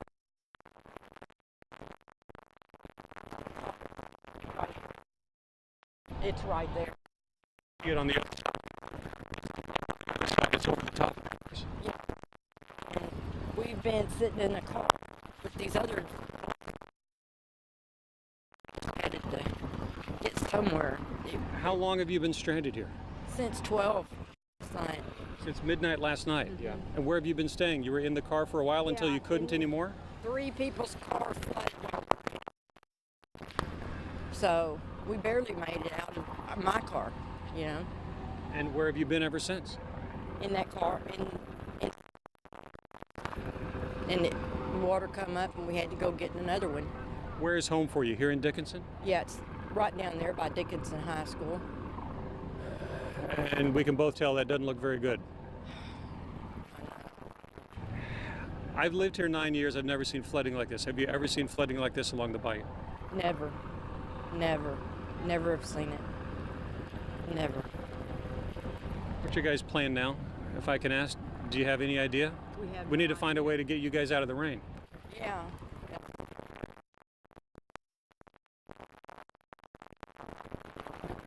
Family we can call, family we can get a message to, anybody? No. Not at this point?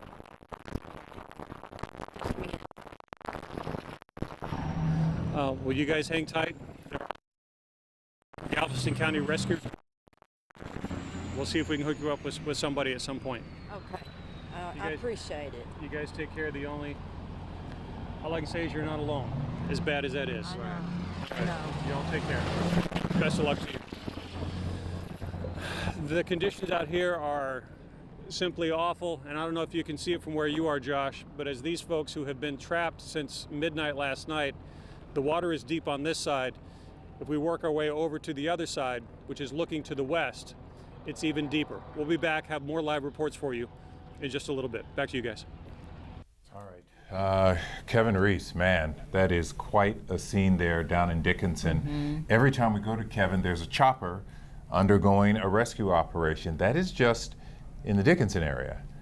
Untold rescues going on all over the place because so many people are stranded, either stuck on their roofs or perhaps stuck in cars. You heard these people, they were staying there until midnight because they just had nowhere to go. That's why we need a break from the rain. We were hoping for a break from the rain because it would just multiply a very difficult situation. It would just make it even worse, if that's even possible. But we are getting rain still in some areas, and more rain is on the way. Yeah, and we know, you were talking about Kevin. Every time we go to him, we're seeing got our makeshift studio going on here, so Yeah. you might hear some things. And Yeah, we've had alarms going off and everything. yeah, So so a lot happening here at our station, just as there's a lot happening in a lot of your homes.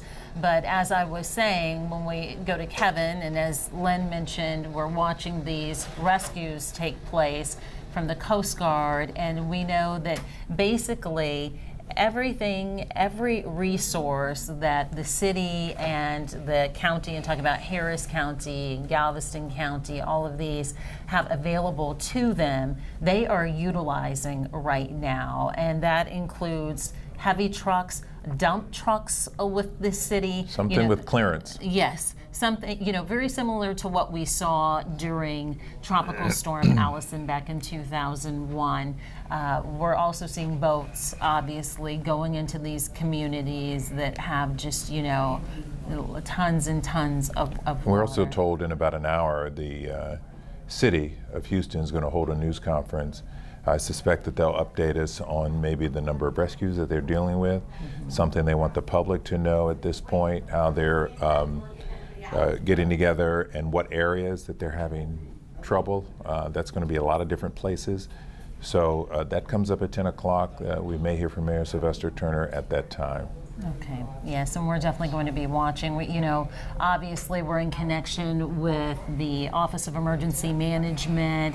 They are hunkered down Flood at Control District. Transtar, the Flood Control District. They are there as well, and they are dispatching these crews. They're gathering information as to where they need to send the resources to help people. Obviously, we know it's the southeast side, south side. We've seen Sagemont down by the Beltway in Dickinson, where we're seeing a lot of those rescues. I also understand, just from looking at messages on Facebook as well, that the Clear Creek community, and we knew that there was going to be an issue there as well. Really, when we heard from Jeff Lindner very early on, and overnight in those early hours, he said it was essentially 45 south From downtown. from downtown all the way out to Clear Clear Lake. Lake. Yeah. And so that's where it's safe to assume that those resources are going to first. Mia, we're just hearing, this is from our website, the city of Pearland is enrolling a curfew tonight from 10 p.m. to 6 a.m. So no longer is it shelter in place. They're telling you, do not come out. This is in Pearland. I would not be surprised if we see other curfews being rolled out, given how bad it is, because if they keep more of you off the road, rescue crews, emergency teams can do what they need to do without being around a lot of other people. Let's take our coverage out to Brandy Smith. She's at the Beltway 8 at the West Hardy Toll Road. Brandy? Yeah, Mia, this is where we've been stationed for the past couple of hours, but I want to give you kind of a new view. We were able to walk up a little higher on the bridge here to show you the amount of water that is flowing through here. Now remember, this is the eastbound feeder roads of Beltway 8 up here. The westbound, but it's all flowing eastbound. Huge amount of water. You can see the force behind it as it hits obstacles and churns past it. I'm not sure if we can show in the distance a bridge. The water has reached the top over here, and it's kind of hidden by shrubbery, but you can see the marker on the bridge behind it says 16 feet. So that bridge behind it is 16 feet. It's a little taller than the one you're seeing up front here where the debris is gathering, but that gives you a sense of how deep this water is. Now, Beltway 8 right here at Imperial Valley Drive is shut down right now, or should be shut down by high water. We're still seeing folks venturing through it. They've cleared the 2 stalls we showed you earlier, 2 trucks, the drivers of which thought they could make it through and didn't. We just saw a sedan coast through. The good news, if there is any, is that it seems to be receding as the rain has lightened up a little bit, but we're gonna hop the median into the eastbound lanes. Hang with us for a sec. and show you over here, because there's a little closer view of an Exxon gas station where water is up to the pumps. There you have it. You can see the water over here flowing as well.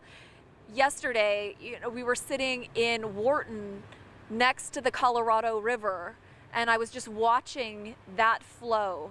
And this looks alarmingly like it. You see the sign, road may flood. I don't think there's any confusion there. But in the distance, you might have a little clearer view now of that bridge that's marked 6 feet, 8 inches. The water is topping it and flowing underneath. We're talking 16 feet of water flowing on the feeder road of Beltway 8 here right at the Hardy Toll Road feeder road. We're underneath the Hardy right now, which is providing some respite from the rain, which hasn't been bad lately. It has eased up just a little bit, which is some good news. But it's just incredible to see the debris, the sediment that it has, that the water has carried along with it. That's why we tell folks, don't go in the water. We've seen pallets, huge branches, large amounts of trash. Pretty incredible images from this vantage point. Len, Mia?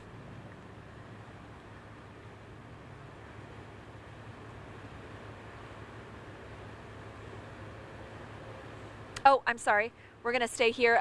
Let's take another look at Waffle House, where the parking lot is totally flooded.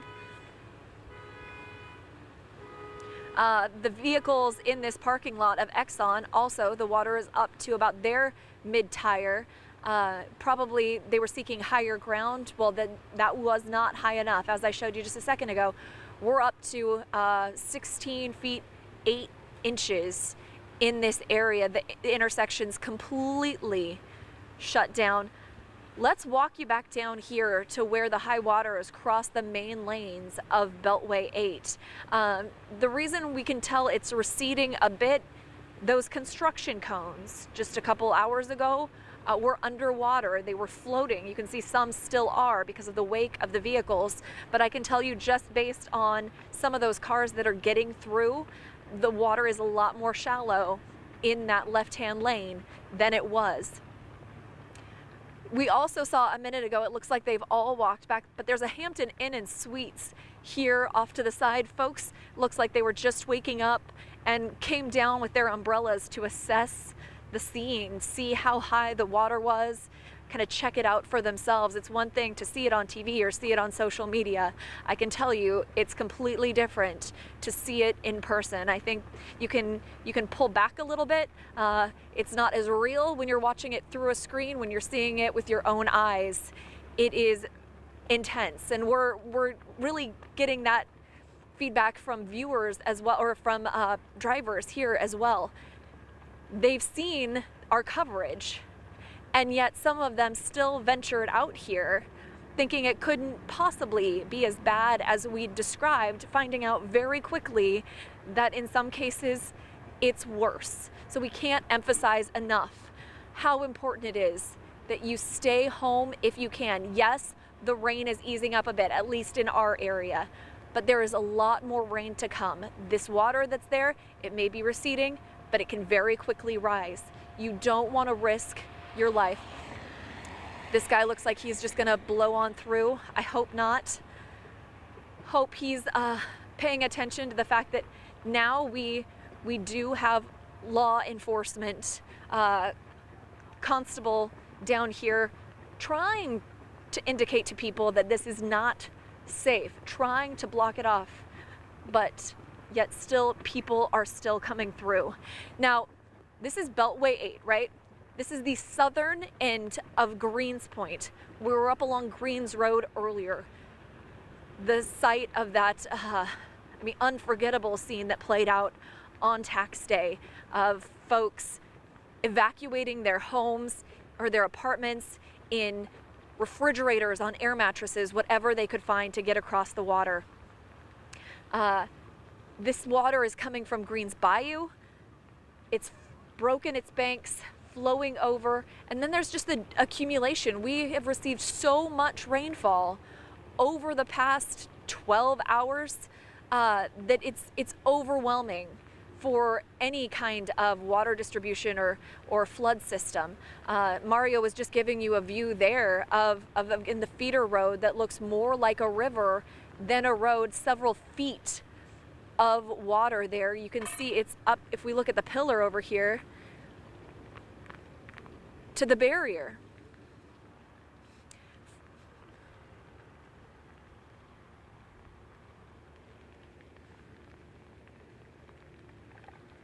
I just heard from our crew back at the station that the crew there is evacuating KHOU 11. If you've been watching throughout the morning, you know that water started coming into our first floor, into the studio, forcing everyone up to the second floor.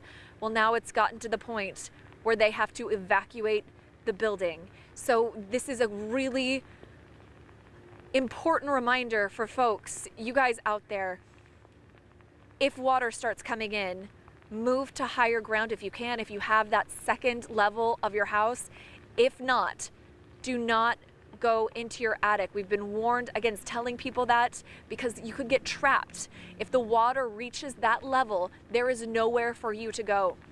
One of the pieces of advice that came out before Katrina was have an axe in your attic.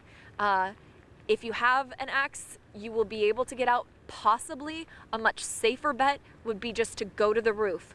Also, if your life is in danger, call 911. Yes, there is a wait, but call 911, stay on the line. They will try to get help to you as soon as they can. This has been an overwhelming situation.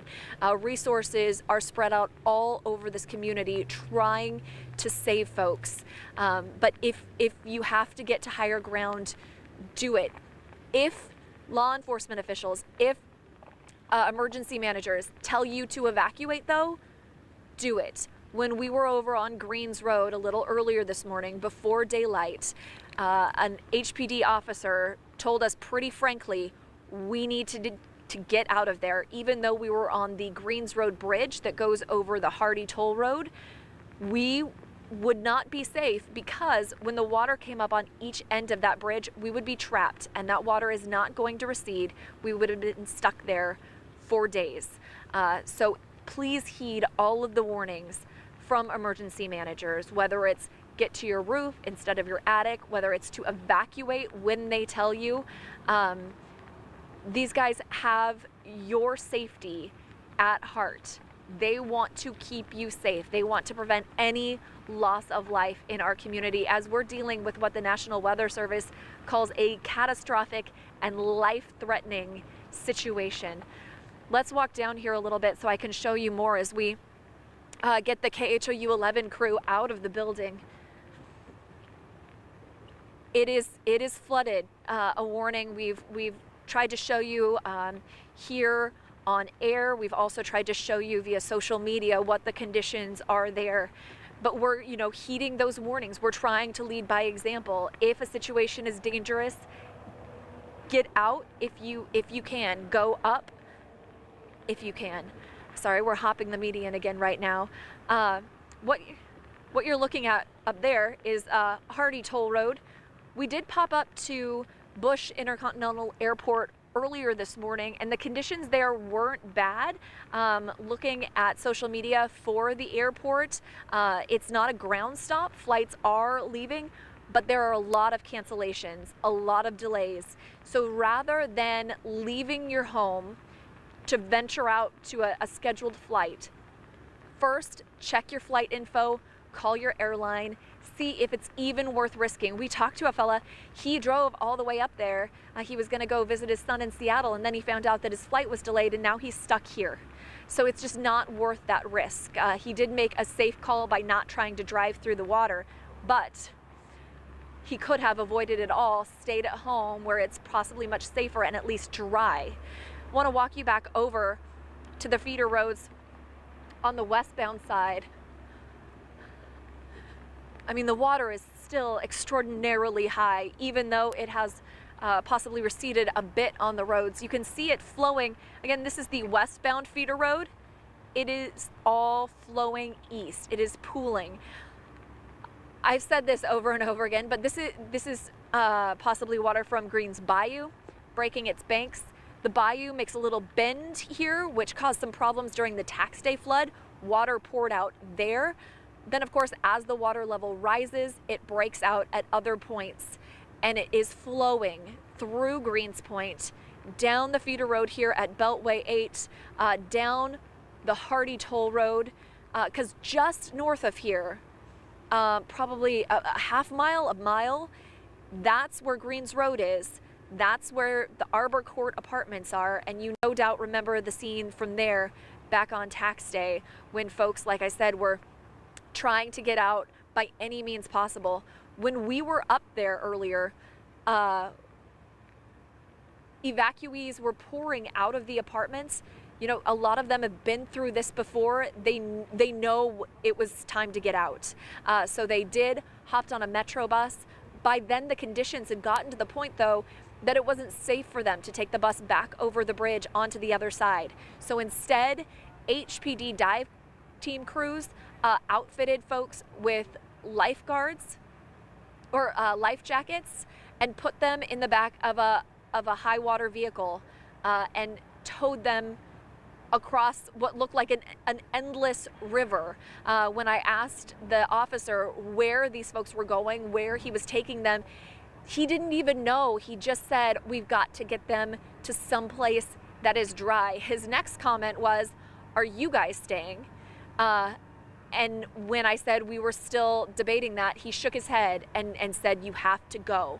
And at that point, that's when we started getting packed up and moved up to the airport first, and now we've ended up here. But this is an area that has been hit hard, just not this past April, but the April before with the tax day floods. 19 or so apartment complexes significantly damaged. When we were up there, you can see videos of it on my Facebook page that I've shared. I did a Facebook Live up there to try to illustrate to people just how dire the circumstances were. HPD dive crews were jumping into rescue boats. The water, though, was up to their waist as they were trying to wade through the water to get to the boat. They said deeper down the road, deeper into the complexes, it was closer to chest deep. That was hours ago. We have had 4 or 5 hours of rain since then, so no doubt the water has only risen even more. At that point, it was creeping into the doors of the first floor apartments. It had covered some cars. All you could see was the roof of some of the vehicles in the parking lot at the Arbor Court apartments. I did talk to one fellow who was standing outside. He'd parked his truck up on the bridge. He came back, he evacuated yesterday, came back to get his dogs, parked his truck on the bridge, the Greens Road Bridge over Hardy Toll Road. He went through this whole experience last year. He said he lost 3 cars. He knew he needed to get out. And that's how a lot of these residents are responding. A lot of them came out on their own and jumped on one of 2 buses that HPD provided, that Metro provided for them. But there were also a lot of folks who didn't realize how serious the conditions were until later, and that's when HPD picked them up on that rescue boat. Let's walk back up so I can again show you just the amount of rushing water involved in this. On this side, we showed you the Exxon. On the other side of Beltway, well, here's a Shell also with water up to its pumps. All of the trash cans over there, I'm not sure if you can tell, have been knocked over, and we've been watching as the water just grabs the lid of those cans and sweeps them down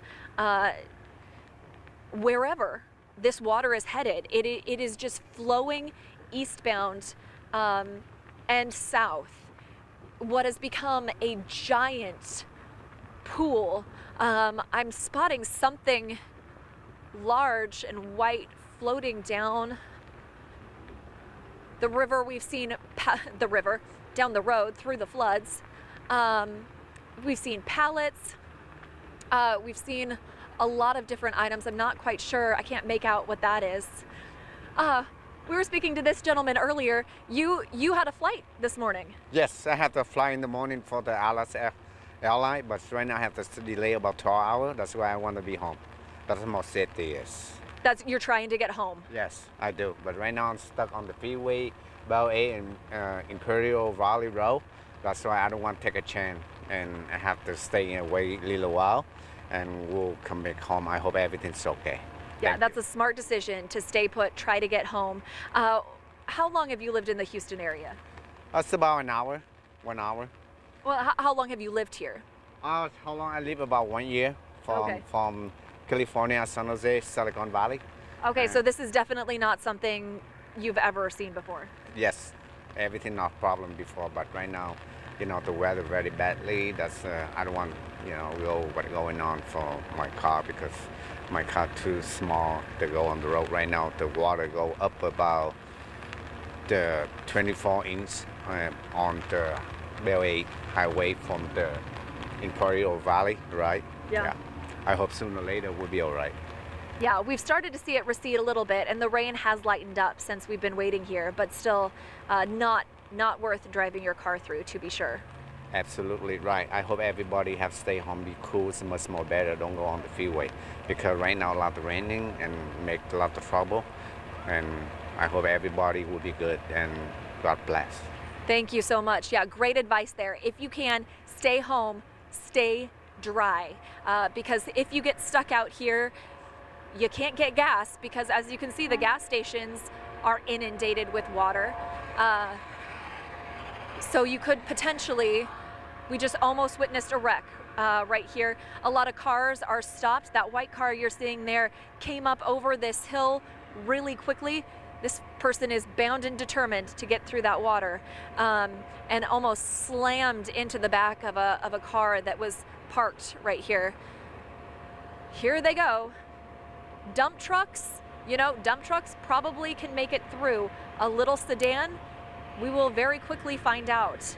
So often folks tell us, we get feedback, well, obviously it's safe because so-and-so made it through or that car made it through.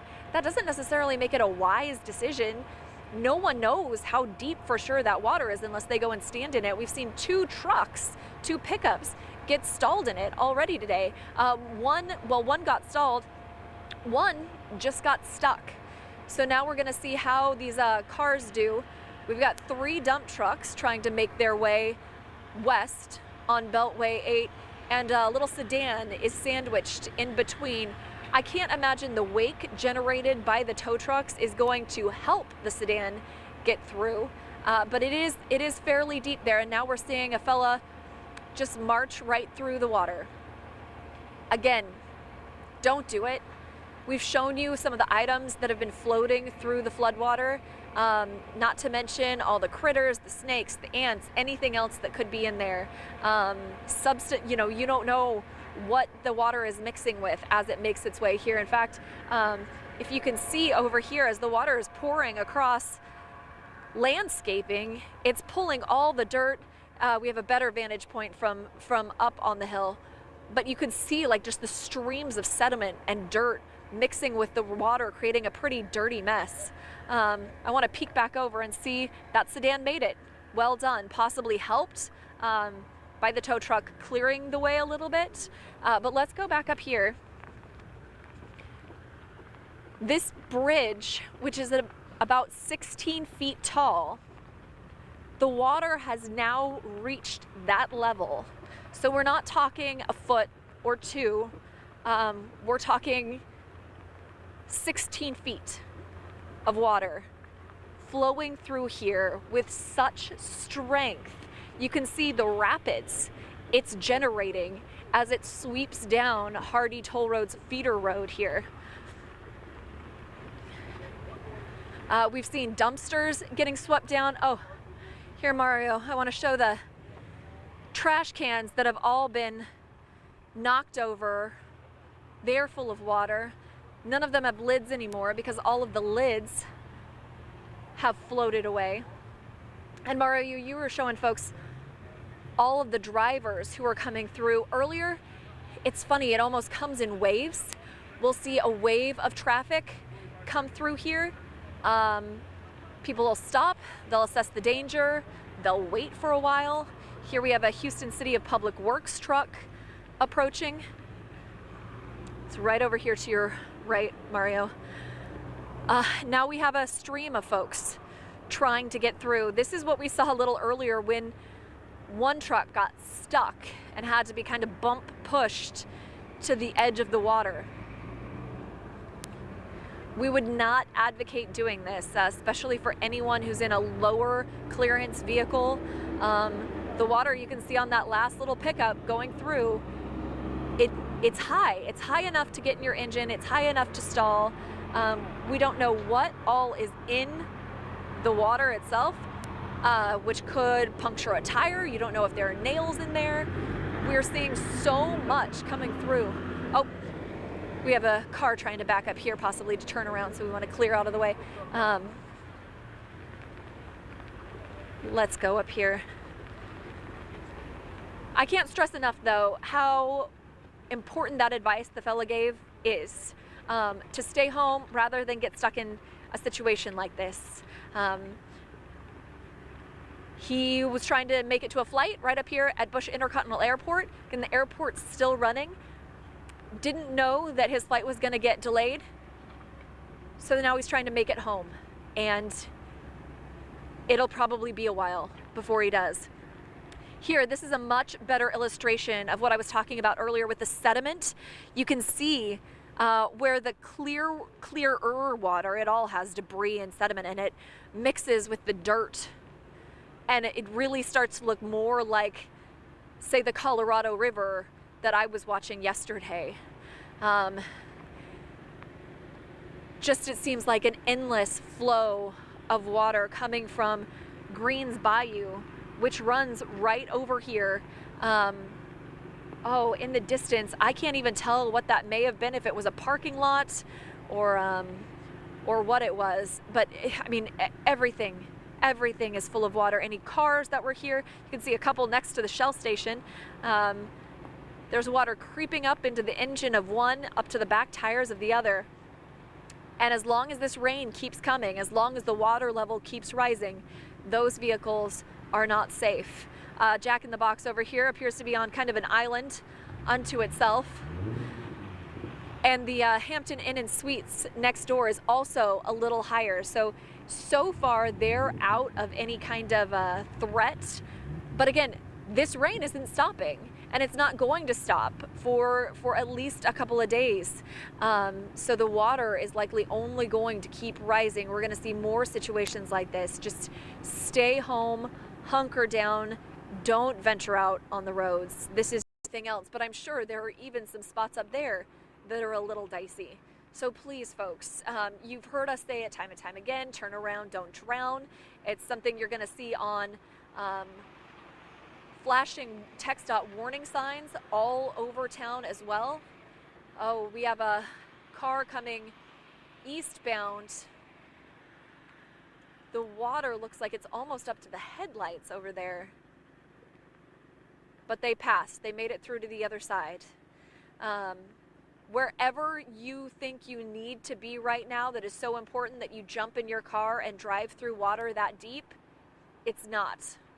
It's not. If your life is in danger, call 911. Yes, there is a wait.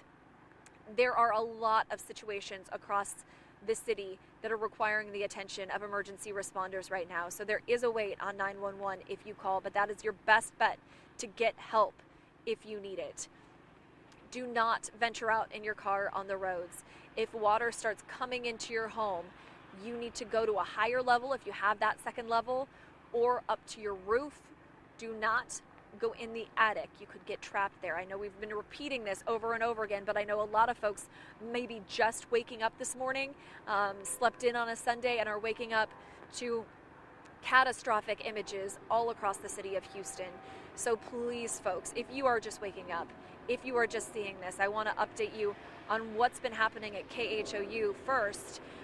Our crew is evacuating the building along Allen Parkway, a building that's been there for decades, because water started creeping in. First it was to the parking lot.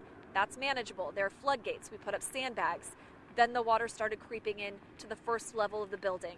That was our lobby, our studio, our newsroom.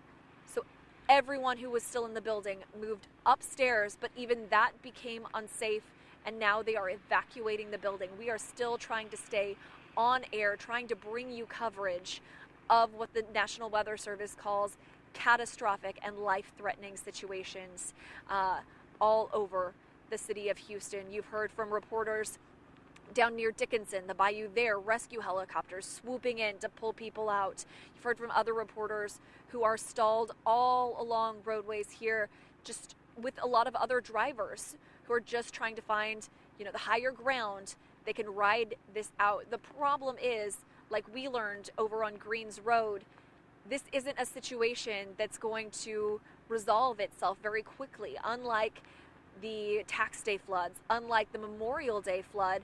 When the rain stopped after a day, our forecast calls for more rain over the coming days.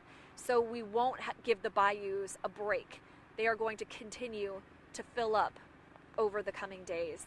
We just really want to warn people about that, because the fellow we talked to earlier who was headed to the airport, he didn't realize that. He asked, the rain's going to be over soon, right? And I said, we might get a break, but it won't last long. This is a very serious situation, and if you're just waking up, looking outside, seeing flooding in your neighborhood, a reminder, do not go to your attic, go to your roof, call 911, and wait for help there. It is wet, yes, but it is safer than your attic, where you could get trapped if the water levels rise. And you might say, well, my roof is 10, 15 feet up. It couldn't possibly get that high. I want to remind you what we're seeing over here. This is Beltway 8 at the Hardy Toll Road, the feeder roads, and that bridge back there, if you can see just past, sorry, we're going to cut around you here. If you can see just past here, that bridge is at about the 16-foot clearance level.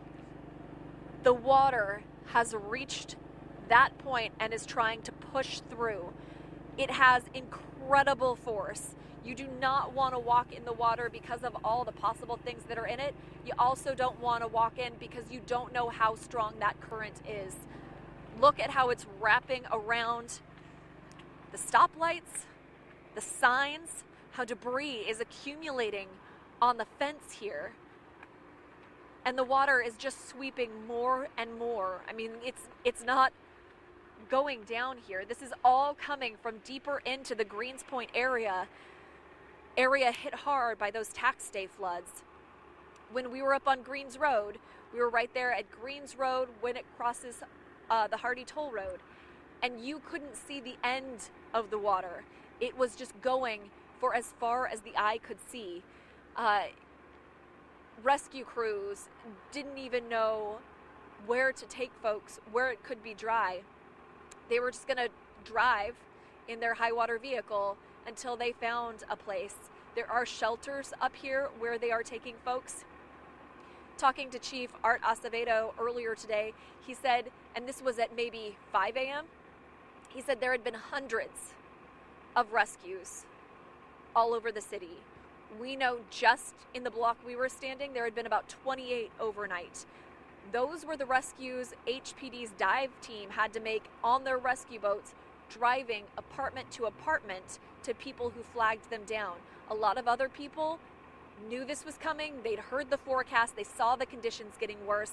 They packed up what they could, grabbed their kids, grabbed their loved ones, and marched out onto the bridge because they knew help would come, as it did. Then HPD crews loaded those folks onto 2 Metro buses and took them to safety. But that second bus wasn't going to make it. The water was rising so quickly that instead of sending that bus back over the bridge the way it came, HPD crews decided to give life jackets to anyone who wanted them on board the bus, including the children on there, and then load those folks off of the bus onto the high water rescue vehicle and took them to safety. One of the fellows I talked to there, his name was Steven, he was coming back to pick up his dogs. He was parked up on the bridge. He said he went through this last year. He lives on the 2nd floor, so he knew his stuff would be safe, but he said all of my neighbors who live down below, their stuff is gone. Cars in the parking lot of Arbor Courts, you could barely notice the roof peeking out of the water. That's how high it was. The HPD dive team crews told us the water, as you went a little deeper, was about chest deep. When they were climbing into the boats, their rescue boats, to go get more folks, the water was waist deep. And that was right along Greens Road, and it only got deeper as you went along. Sorry, my voice is starting to give out. We've been going all morning. I'm gonna go get some water. The reason we are broadcasting right now is because our team at the KHOU 11 studio is evacuating. We don't have a way to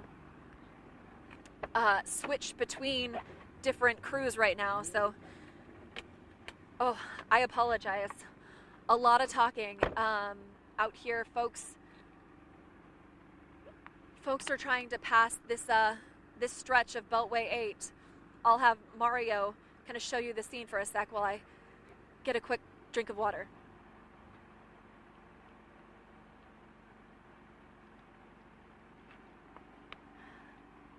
Okay, my apologies. We've tried to keep you updated also on social media. You can download the KHOU 11 News app. You can watch our coverage live.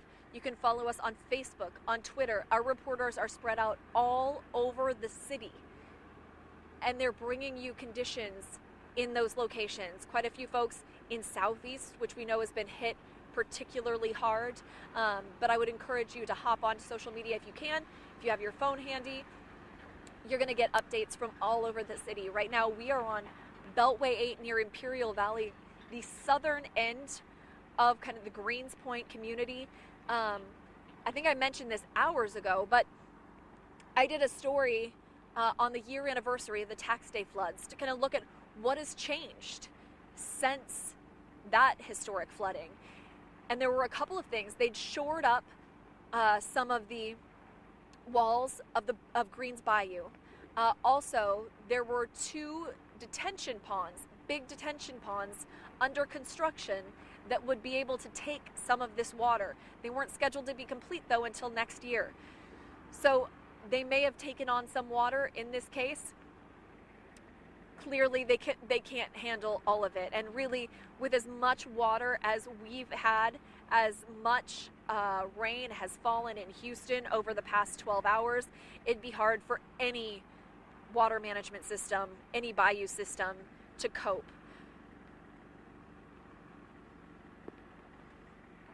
We want to pop maybe back across. Checking in with Mario here. Mario Sandoval behind the camera, bringing you those images that you're seeing, trying to give you a little clearer view of what the situation is like. There we go, over the median. Now the water, it doesn't just funnel down Hardy Toll Road. It doesn't just go down the Sam Houston Parkway feeder road here. It goes really as far as you can see. There are what used to be parking lots or fields in the distance, full of water. The water is covering bushes, trees, this whole parking lot for what was Unitech. Over at the Exxon station across the street, the water is up to the gas pumps. Kind of a dangerous spot to be in. I'm not sure either of those vehicles should be parked there. And then if you look at the Waffle House down here, also completely flooded. This water is just flowing eastbound. It's trying to go to the lowest possible point. Just north of here is one of those low points, and that is the Arbor Court Apartments. But Mario, if you want to spin around and show them this bridge, the clearance for semi-trucks here is 16 feet, 8 inches. The water it would be taller. I mean, it's pushing underneath that. You also see a construction cone here that's trying to battle the fence to get through. The current's so strong. It's right over here, Mario. Oh, it's just behind the stoplight sign. I'm not sure you're going to be able to see it. Let's walk up so I can give you a little clearer view. So that, no doubt, either came from construction further up the Hardy Toll Road, feeder road, or it came from the construction on the Imperial Valley Drive exit. It's worth noting, this sign, road may flood.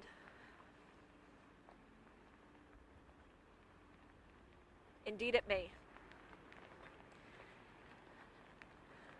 All right, the construction cone is actually going underwater. It's filling with water, it looks like, possibly, but the current is pushing it up against this fence, and it's kind of having a battle here. Oh, it went under. It was right here behind the plywood. We're gonna keep going, and we're gonna explore a part of this area we haven't been to yet, just to give you another vantage point. Oh my goodness, I'm seeing stoplights underwater here at Hardy Toll Road. That is how high the water is up here. You know, we've seen a lot of video from southeast, from different parts of our community today, and they're all being hit very hard. The images are incredible to see in person. It looks like the stoplight here it's actually shorting out. The green light is flickering. It's just gone off now.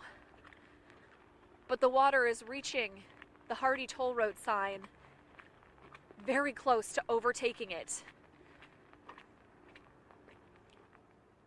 As the water from Greens Bayou just pours, as the rain keeps coming down. Like I've mentioned, it's not a heavy rain right now. You can kind of see that on the surface of the water. But it hasn't stopped. So as this water keeps going, there's an 18-wheeler underwater. Mario's just noticed an 18-wheeler underwater over here. So what you are looking at is the Beltway 8 eastbound feeder road. So this truck, one, was going the wrong direction. Two, must have hit high water and is now stranded there. Mario, can you tell, is there anyone inside?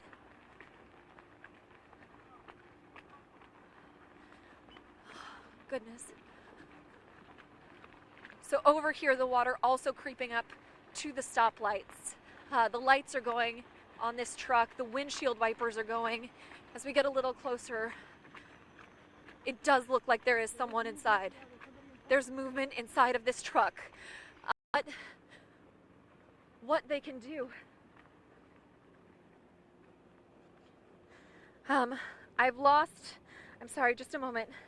I've lost my communications with the station.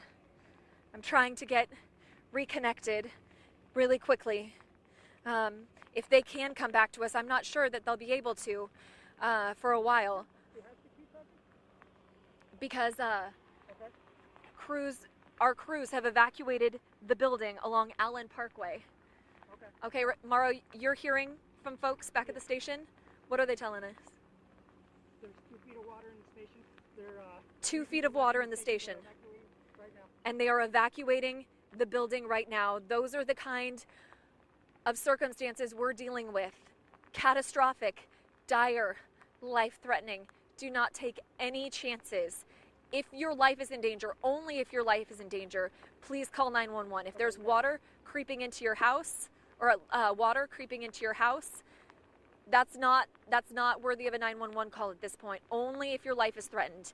If you can go to a higher ground, do it. If you can go to that second floor, if you can go to the roof. But for now, we are just trying to bring you the situation here as our crews evacuate our own station, which is flooded with 2 feet of water on the first floor, which I'm not sure has ever happened, at least in the past few decades. Talking to folks, I don't think it happened when Allison hit. We've gotten that much water. The flood levels are rising that quickly. So this fella, the incident response team that was over here on the Hardy Toll Road is not here. Here we go. We have a boat coming. We have a boat coming. I'm gonna flag these guys down and see. Hold on just a second. Are you guys headed down to the truck right here? No, there's a truck driver stuck here in about 10 feet of water. Thank you. Okay, these guys have a boat. Got the Harris County Sheriff, water rescue teams, an airboat here. Hopefully we can get down to this guy. I'm gonna try to get his attention. There is now water filling his cab. I'm trying not to break your eardrums as I scream. Oh, here, the deputy is gonna check on him. Sir, there's a boat here.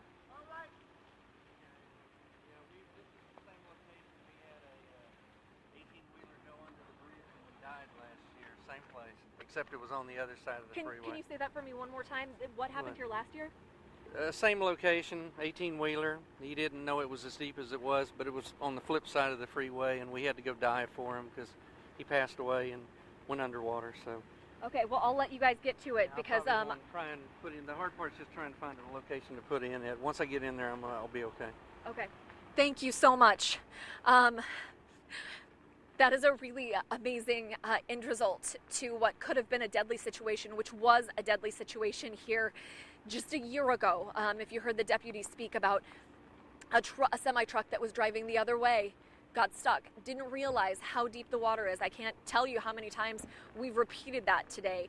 You never know how deep the water is. And if we can turn around, Mario can show you the clearance level on this bridge is 16 feet 9 inches. Look at how close the water is to reaching that. So that's probably 16 feet even, right around there, estimating from this distance. Incredibly dangerous. And this water, folks, it's rising.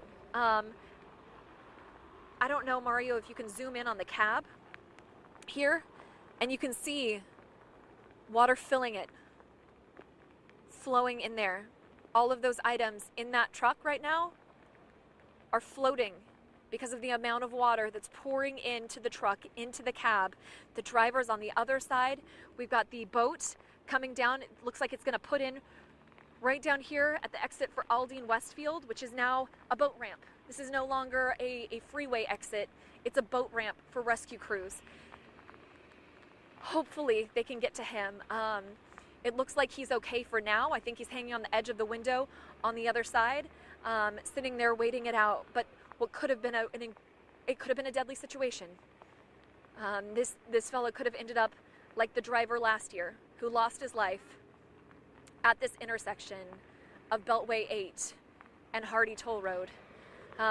It looks like they're getting the boat in there, backing it in there. Just listening for any updates from the station. Again, KHOU 11, the studio has been evacuated. The building has been evacuated. The building taking on water at least 2 feet at our last update. Allen Parkway is completely inundated, impassable. So our crews are just trying to get to safety. At this point, it's hard to say where that would be because the roads are impassable. Hey there, IHOU. Where are you going with your gas cans? The gas station. It's I'm talking to my friend. Oh, Hi. you guys are going to get gas? Yeah, we run out of gas on the other side, so we got to go get gas. And it's bad. We live on that side, and it's really, really bad. Water is really high. Yeah. It's even higher on the other side. Both of these gas stations across the way are underwater. Underwater. Well, there was water up to their gas pumps. Okay. We're gonna try to get some gas. We're out of gas and we're on the water. So I don't know. It's bad for everybody. It is bad for everybody. Yeah, Yes. it's bad Any for advice everybody. to folks? Tell them to stay home. Can you? do Yeah, that for stay me? home and don't come out unless you have to. And stay safe. Thank you very much. Yes. Stay home. Be safe. These guys ran out of gas just down the road here. They're going to find gas where they can. Unfortunately, the 2 gas stations that are right here have water up to the gas pumps. We haven't been able to get down to them.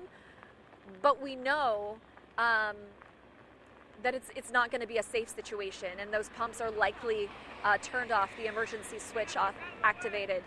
So let's see if the crews have gotten down there. It looks like they're still loading the boat into the water here along Beltway 8. We've hopped over, we're in the eastbound lanes. The rain has started to pick up. I'm sure you can hear it. We've been blessed that the past hour or so, it's been relatively light. Now it's picking up again. Now the water levels will rise again. Water levels just rising so quickly and so dangerously on this Sunday morning. I know a lot of you are just waking up. Maybe some of you have been up all night, and we appreciate you staying with KHOU 11. We've been on the air since 8:30 last night, bringing you the changing conditions. The rain just keeps getting heavier and heavier, and this is not a good sign. There's a part of me, I knew the forecast. I've been listening to David Paul and to Blake and to Brooks and to Cheetah, and I know we have several days of rain ahead, but there's a part of me that hoped that forecast would be a bust and we would catch a break. And based on what we're seeing right now, it just doesn't seem like we're going to get that break that the bayous so desperately need. We are right near Greens Bayou, which is just up that way. I don't have the data in front of me. I can't look at the Harris County Flood Control website, but based on what we're seeing here, it's safe to say it's broken its banks. Water's flowing out of there, not to mention all the water that's coming from the sky and pooling. It's going to the lowest place it can. It's just going to keep flowing. When we were on the other side, you could see how fast that water was moving. That kind of flow is it's like a river, a very, very strong current. Checking on our friend in the truck here. The good news, he's crawling over to the other side here. Hold on. He's asking, sir,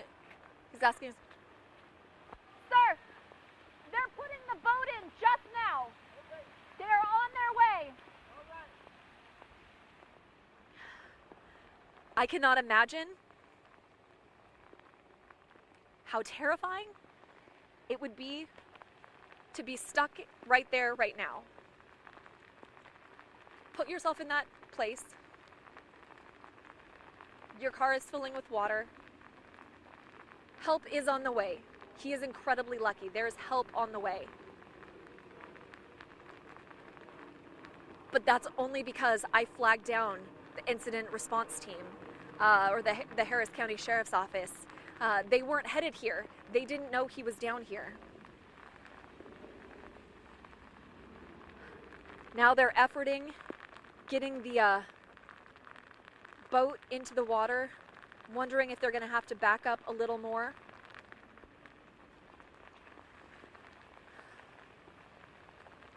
The water here at least 10 feet deep. You can see down there, it's pushing 16 under the bridge. The higher elevated roads, like Hardy Toll Road you see there, we're seeing people driving freeway speeds on them. And I want to caution people about that too. If you are driving in what appears to be a safe spot, as a lot of them actually did, headed west here on Beltway 8, they were just cruising along. Well, you pop over that hill, and on the other side are cars lined up because they can't go into the high water, and we almost witnessed one crash as a car just slammed on its brakes on the wet pavement trying to avoid a crash, and luckily they did. But we've seen before accidents in these kind of conditions where you just don't know what's on the other side. So please,